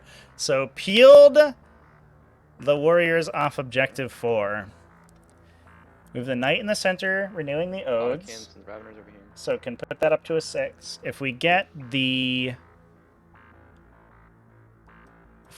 charge, this turn's going to be really, really strong for the knights.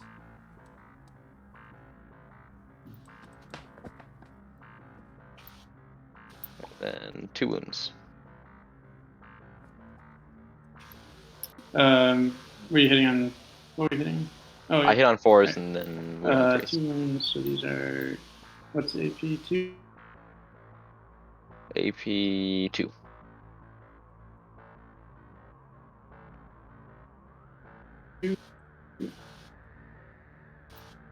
Steps.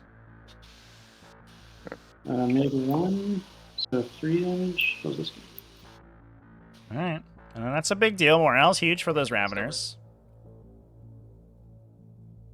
2 hit. And nothing on the Stubbers. Actually, no, it's a wound. It's strength 4. Never mind. Sorry. It is +1 wound. Yeah. Okay. The Clip's a Ravener. Okay. Decent. We'll do some charges. We're getting there. What do you got? Okay, we're gonna do this charge into the zone ropes because might as well try YOLO it. North up there. Okay. Looking for a 9. Yeah. +1, so it'll be an 8. Get on the dice. Oh An my 8. god, makes the charge onto objective 3 with the Helverin. And that guy is OBSEC and 5 models, so he's going to break that banner. And that is now for sure going to knock Tyranids at least to a 4-point primary. And then we're gonna charge this guy into there. And that is a 6-inch charge because +1 on him. Oh! Well, we had that 1 CP in the pocket, so we'll use it. Oh! Oh, is that 4 ones in a row? Oh my god, chat. So rerolls a 6-inch charge. 6-inch charge rerolling fails the reroll on 2 separate sets of double ones. And doesn't get into the Raveners on objective 5. So that's going to maintain Tyranids at 2 objectives.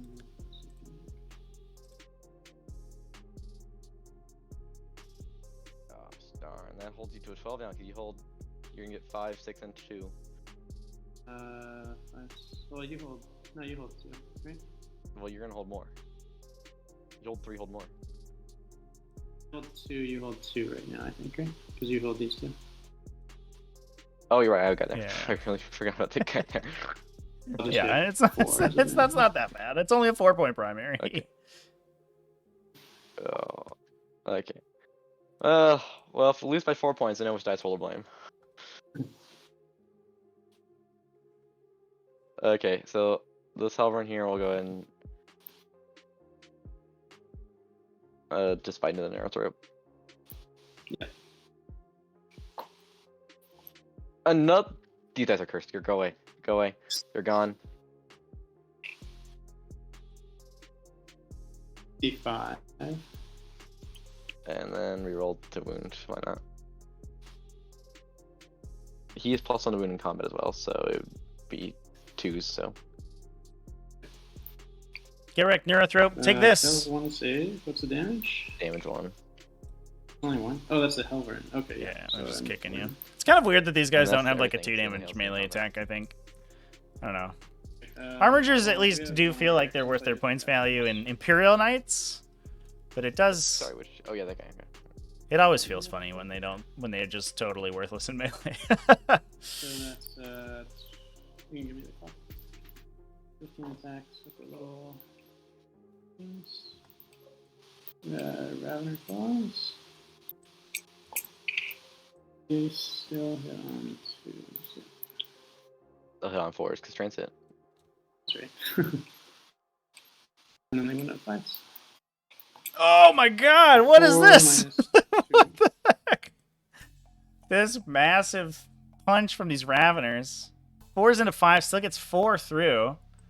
At least we save one.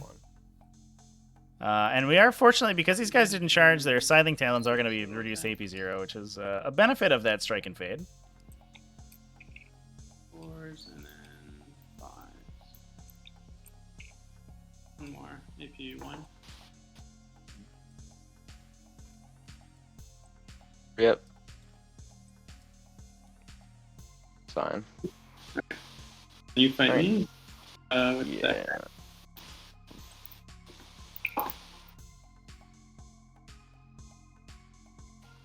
Minus 1 to hit in melee. So 6. 5s. Well, actually 6s because he's bottom bracket. Hit. And 1 wound. AP 0, 0. 4. They're good. Okay. My Neurothrope will slap your Halberd. Nope, nothing. Okay. So I'm gonna get 2 on this. I'm gonna get 1, 2, 3 on that. And then we're gonna get renew those for 3. Oh, come on. I got frozen. And then I didn't kill a unit. I killed, how many units did I kill? It was just 1, right? It should be just the Warriors. Let's see, what did you kill? Just that 1? You Yeah. kill any units?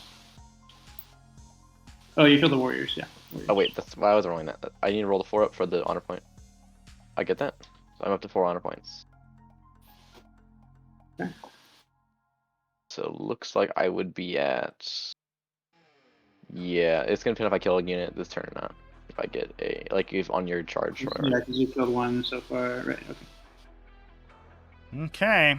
Well, big turn for Knights there. The big comeback phase, but there's still 2 units of Warriors on the table, and no Bondsman, or a few Bondsman abilities, active for 4 points. the Knights. Five Still convictions, holding sorry, Tyranids to last 4-point turn, primary. Banners are going to continue to tick up.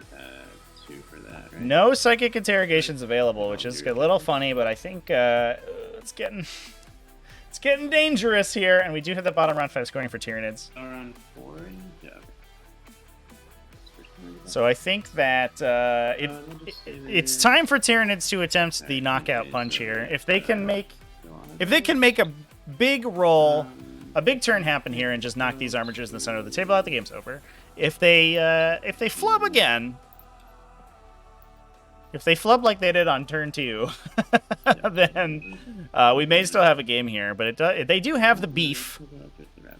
Like Arby's, they have the meat to kill these knights and close this game out. The awkward part is, like, these warriors down here are very important. I guess what we can do, if we're CMOB, is string these Raveners, because the Raveners are the least useful for holding objectives. String the Raveners between these two objectives to hold those two. And that frees these warriors up to move on to objective 3, potentially, and try to clip out this Halberin. This Warglaive is -1 damage, I believe, thanks to Bastard's Helm. So 4 more on that guy. This guy. How many? Oh, that was 4 mortals. Down to you, alright. Yeah, I think that charge would have been huge for sure. Knocking CMOB to 0 primary and potentially killing some of this Ravener unit would have been enormous. Yeah, so you did.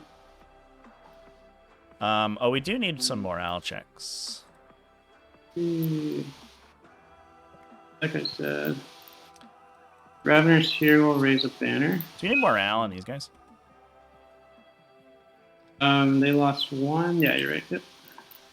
Lost 1, right? That's me. Yeah. So. Yeah. Oh. 1 runs plus. 1s and 2s now. We are below half. Oh, down to 1 yeah, Ravener. So only 1 more. Oh no.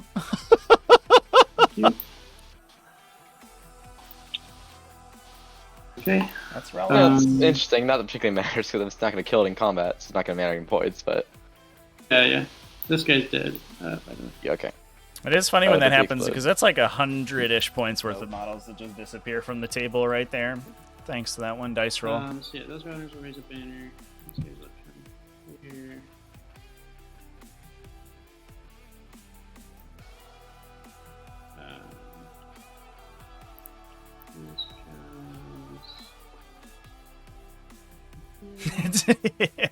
There's very little biomass in the armatures here, chat. I think that what the Tyranids are noticing is they're just like, hold up. There's like 1 guy in these things. We thought they were a big monster full of muscle, but they're not.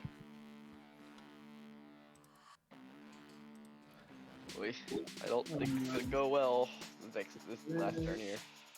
Fine. Okay. Phase. We will smite with the Neurothrope in the back.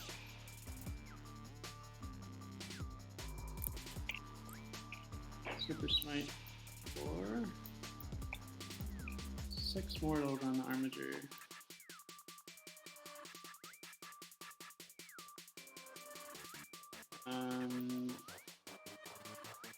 He's done. The other Neurothrope will.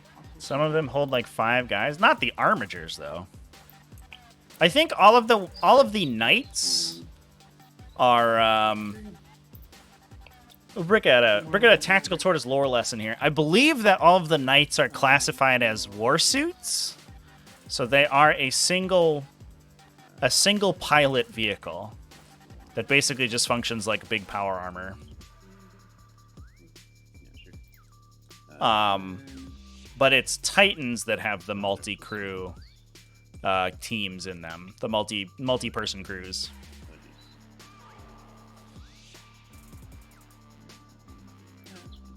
Yeah, Warhounds have like 4 people, right? D3 plus 3. And any of the bigger Titans have like 10 plus. Hey, explodes. Okay. He explodes, nice. Wait. It's just like we finally got explosionless So we armature. get the Doesn't look like we're one and then the other Piker dude. doesn't look like we are whiffing as the Tyranids here. That's okay. Psychic Phase knocking down this armature, clipping down a Neurothrope, dropping a Tiered Warrior. Harpy Voracious one will shoot the armature. Or not in Should be at 0 seconds. These little shots. 3s and 5s.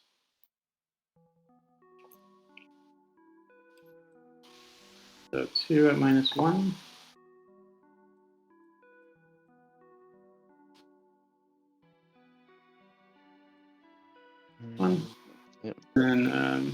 me. The number of shots on the big guns are 8.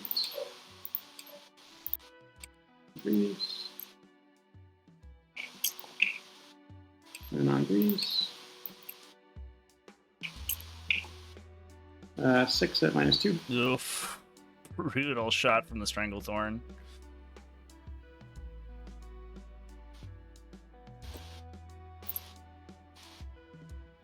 Damage. It takes 8. -1 though, so it takes 4. Good. And then 2 plus 63.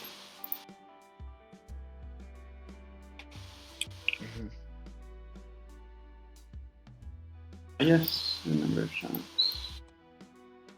Number of wounds is 1, so 1 more mortal. So copy him. Okay, other harpy will shoot him also. For shots. Oh. These. And these.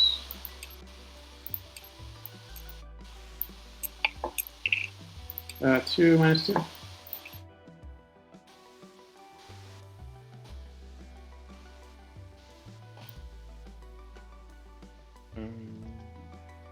One. Yep, 1. 2 down to 1, right? 3 -1. Yep. Okay, and then little shots.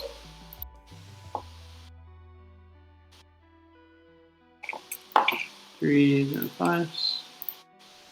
Yeah, they are Stranglethorns, chat. Two. I think I misspoke and called them Venom Cannons earlier, chat. But they are definitely Stranglethorns. They've been rolling as Stranglethorns all game.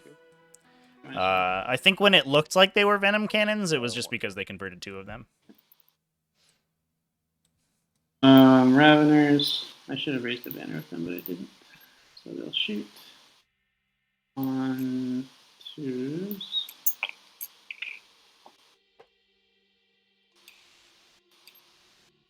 And 5s. 3 -2.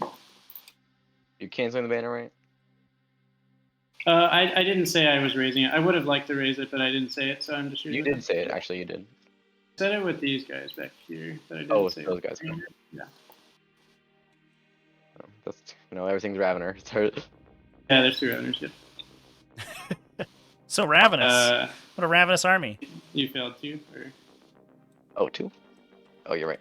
I was asking how many? Okay, you're at 2? Okay. And then these, just do the warriors into there.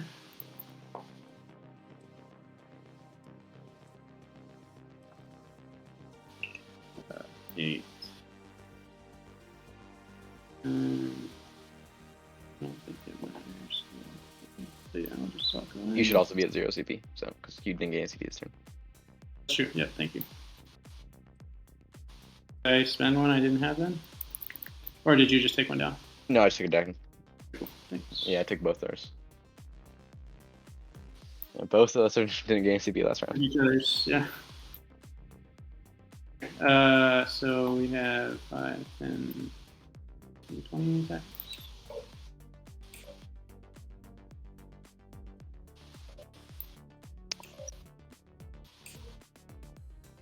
Being on 3, so clock should be on me.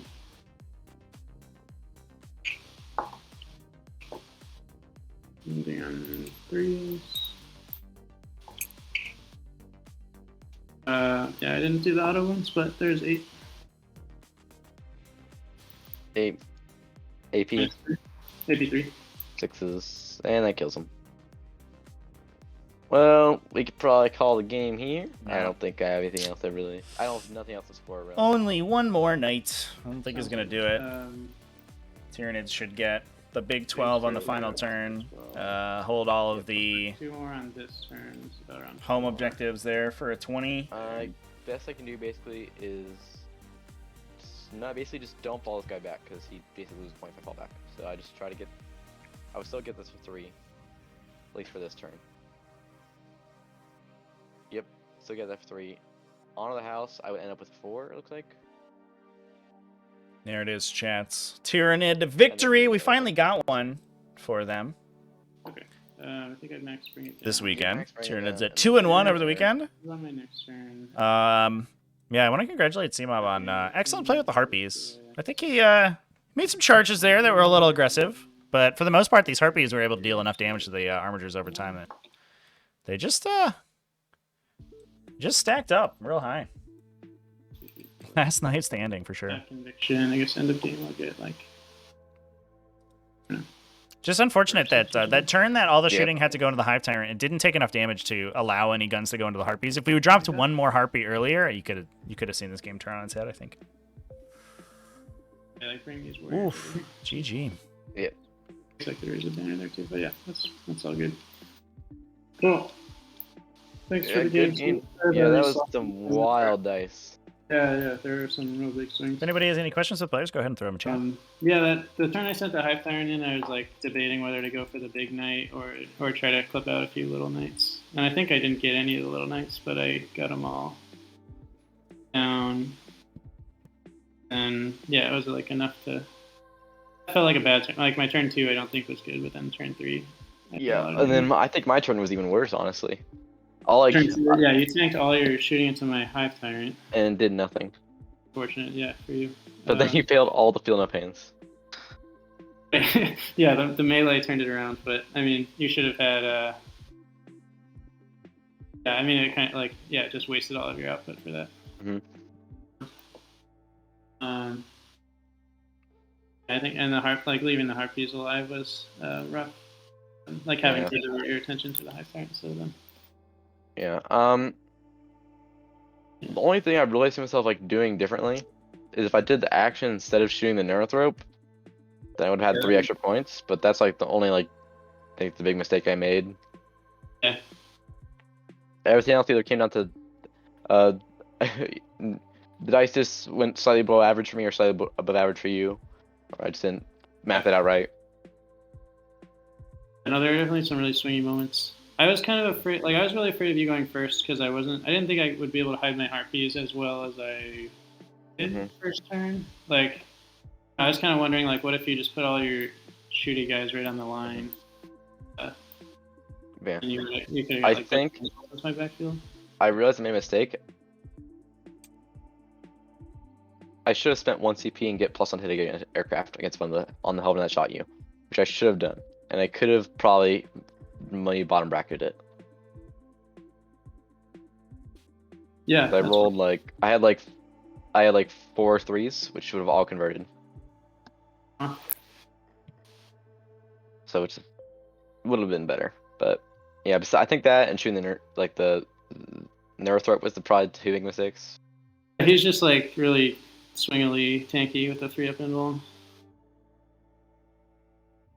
I know. I play Vitrix Guard and Ultra Rain sometimes, and it's 2 model for 10 win. It's 6 wins, but Yeah. 3-up and normal. 3-up invuln They're is so just, tanky. Yeah. tank everything. Neurothrope's probably I think unironically one of the hardest characters in the entire game to kill.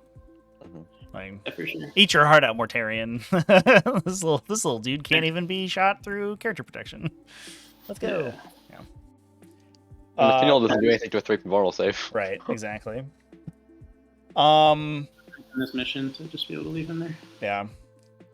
So GG guys. CMOB, congratulations on taking it down. That was a really interesting one to watch just because the swinginess of the dice is hilarious. It was a roller coaster ride. Yeah, the there's whole so many way through. things. Yeah. We did have some questions from chat. Yeah. Are you thinking of keeping the Stranglethorn Harpies and moving into Arcs of Omen? No, I think the Harpies are done because they have to come in battle round 2. And the Swarm Mines don't work. They cost points. Because in this game, they would have dropped Swarm Mines, and they wouldn't have bombs. Yeah. Yeah, in this game they would have not been on the battle round turn 1.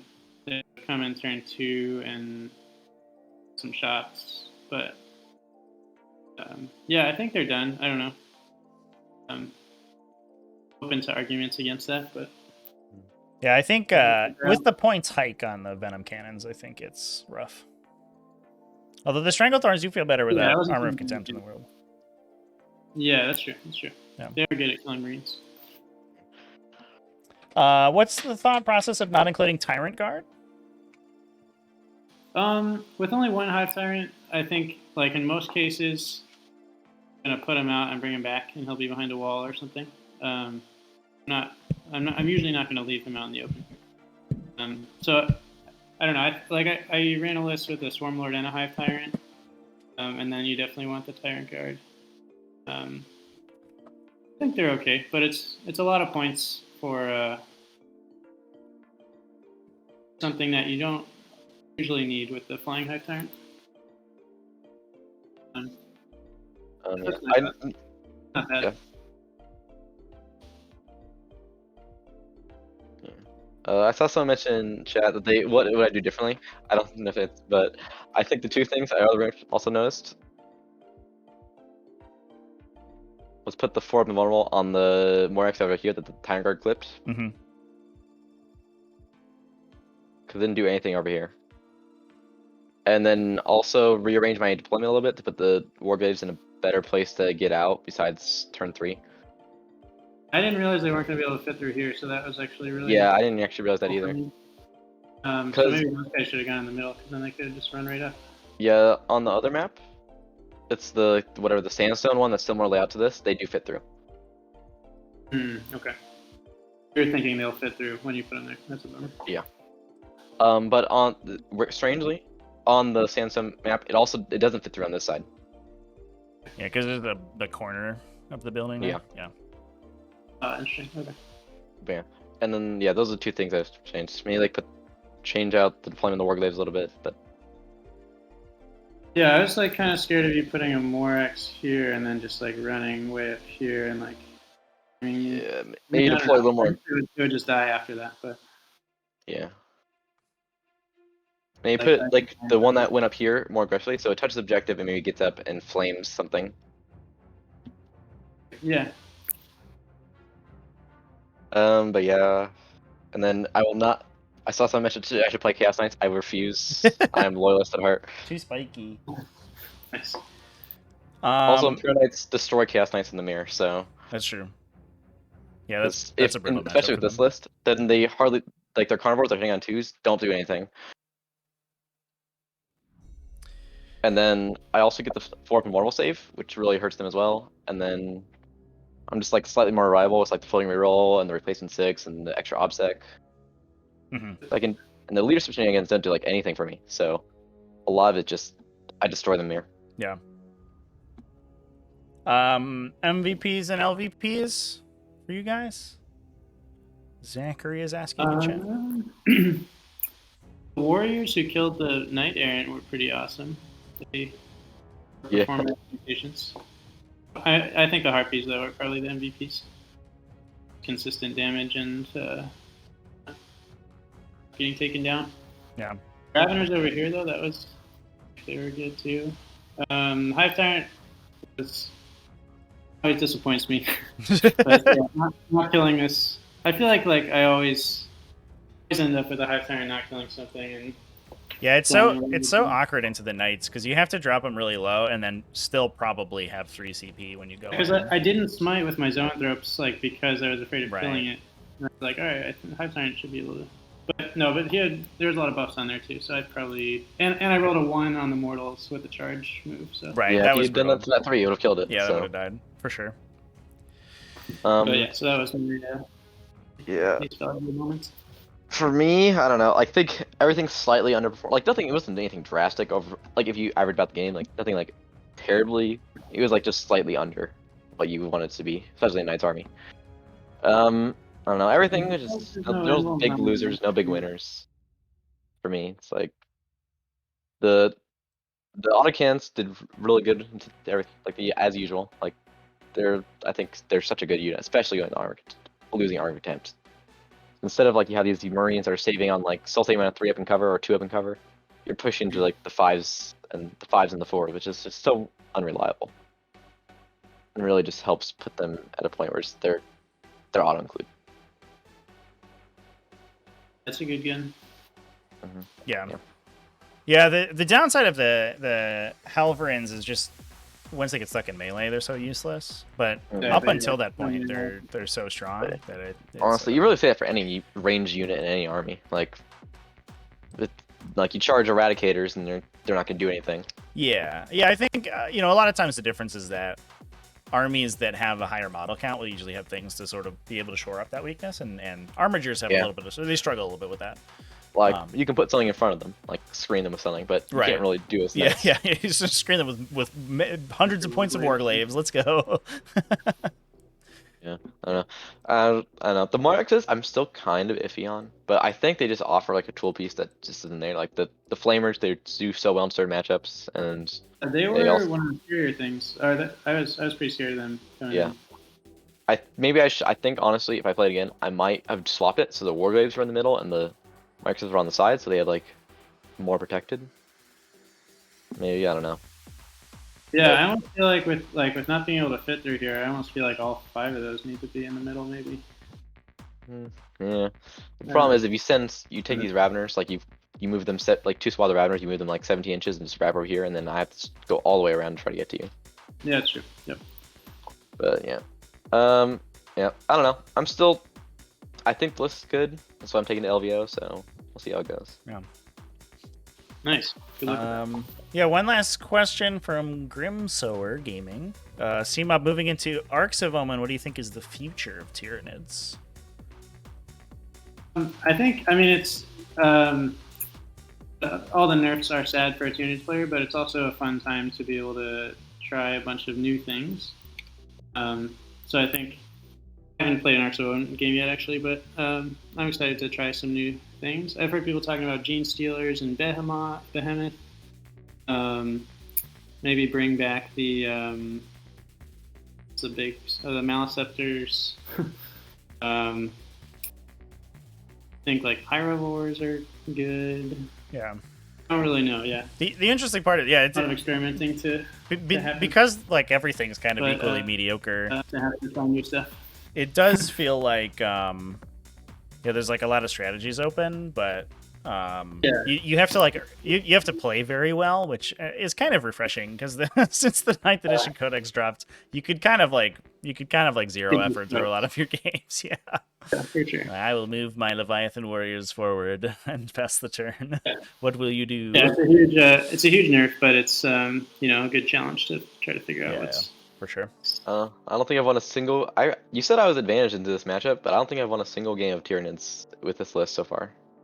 In the last like 4 pods. Well, you will now. So yeah, there you go. So I know, stunning is a combination of the mortal wounds and like the alpha strike harpies and just the ability for the Hive Tyrant just to interact. Like it's some of the combos just maybe they're not huge advantages, and these do really hurt going to like the Raveners can like don't do much, and then but it's still a very tricky matchup. Yeah, for sure. Cool. Well, thanks, guys. What's that? I was just saying, someone was saying that the list I'm playing now is now like 2,600 points or something. Yeah, because all the warriors go up 10, right? So it's 150 right there. Everything went up a lot. Yeah. Raveners up like and you're up 60 for the zones and 20 for the Neuros, and then I guess the Harpies don't actually change, right? Didn't zones supposed to go up 70 points? No, 60 points for the units, 20 points per model. But I guess the Raveners all went up a ton, right? So I think 20, right? Yeah. 15? Yeah, 30 or 10, 15? 35 to 45, I think is what the change was. Too many points. Raveners are not that good. Yeah, 10 for all the spore mines. How many spore mines did we drop? It was like it was like 15, right? 10, so 6 times 5, yeah. 30. 30 spore mines. So 300 points of spore mines alone. There you go. Yeah, at least all the 1 wound infantry got points decreases, right? So there you go. Cool, guys. Well, congratulations to both of you for getting here. CMOB, congratulations for taking it down. Yeah. And I've got your score in the app. Yeah, I think this will put me in the top 30. I think for overall, that's pretty good for my first season. Hell yeah, that's awesome. So I think next season, if I get a few more of the bigger ends like Tryhard and stuff in, I think I could make the top 16. Yeah. Especially with the Knights looking so super good into Omen. So we'll for sure. We'll make a good showing of it. Try to get that top 16 bracket. All right. Well, I'm sure we'll see you back in the not too distant future then. Yeah, if I won this game, I would have made it to the top 20.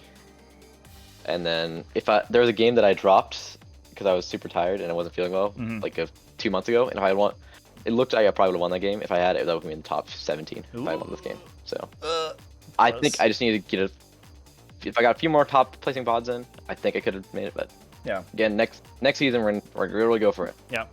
Because the next tryhard is kicking off tomorrow, and I'm assuming it's Omen, so it's probably gonna go for next season. Yep. So we'll see how it goes. Cool. I might sneak in with this victory. Yeah, it looks like I think there's still one game's unreported right now. Is it ongoing? It'll give you another. It is ongoing right now, so we should have this event submitted by the end of the evening. So we'll know. Yeah, well, it was a real fun game. I enjoyed it. It was nail biter all the way through. Yeah. So some of those rolls were just like no field of pains. Yeah, that one was insane. Triple double ones, rolling like shots, and then on the both charges. With a lot of crazy rolls. You know. Yeah. That's how 40k goes for you. You get the fun. Especially Knights 40k, right? Because you have 11 models on the table. Cool. All right, I'll let you go, guys. Good game. Have a good one. Thanks, Yep. See you guys around. All right, chat. We're done. Inky's been menacing me all evening. You probably saw me drop out for a bit there, and it's mostly because she's breaking stuff right now. We're gonna have to get a lock in your door here, Inky, so you can stop breaking stuff while I live stream. All right, so we will go ahead and raid. Who gets the raid today? 125 people on the Warhammer thing. We're playing some Dark Heresy. We're doing something else. There's 2 people in this one. All right. No, don't encourage Inky. Thoughts on the game? I thought it was a good game. I was really impressed with the Harpy play for sure. I think that was certainly MVP for CMOB. I think I would have liked to have seen what? Yeah, shut up. I think I would have liked to have seen ChaCha hold back the Moiraxes for a turn, because they're so dangerous to the Raveners and stuff. If they can just go in and get shoot a Ravener to death, and then there's if there's no good or a warrior unit to death or something, and then there's no good opportunity to ignore Overwatch, it's tough to get back and engage into them. All right, chat. I'm going to drop over. We're gonna raid Halbernacht. Thanks everyone for watching. I should be live tomorrow, probably with some. I'll just do some Dark Tide, I think, tomorrow. So see you then. Have a good one. I'll talk to you later.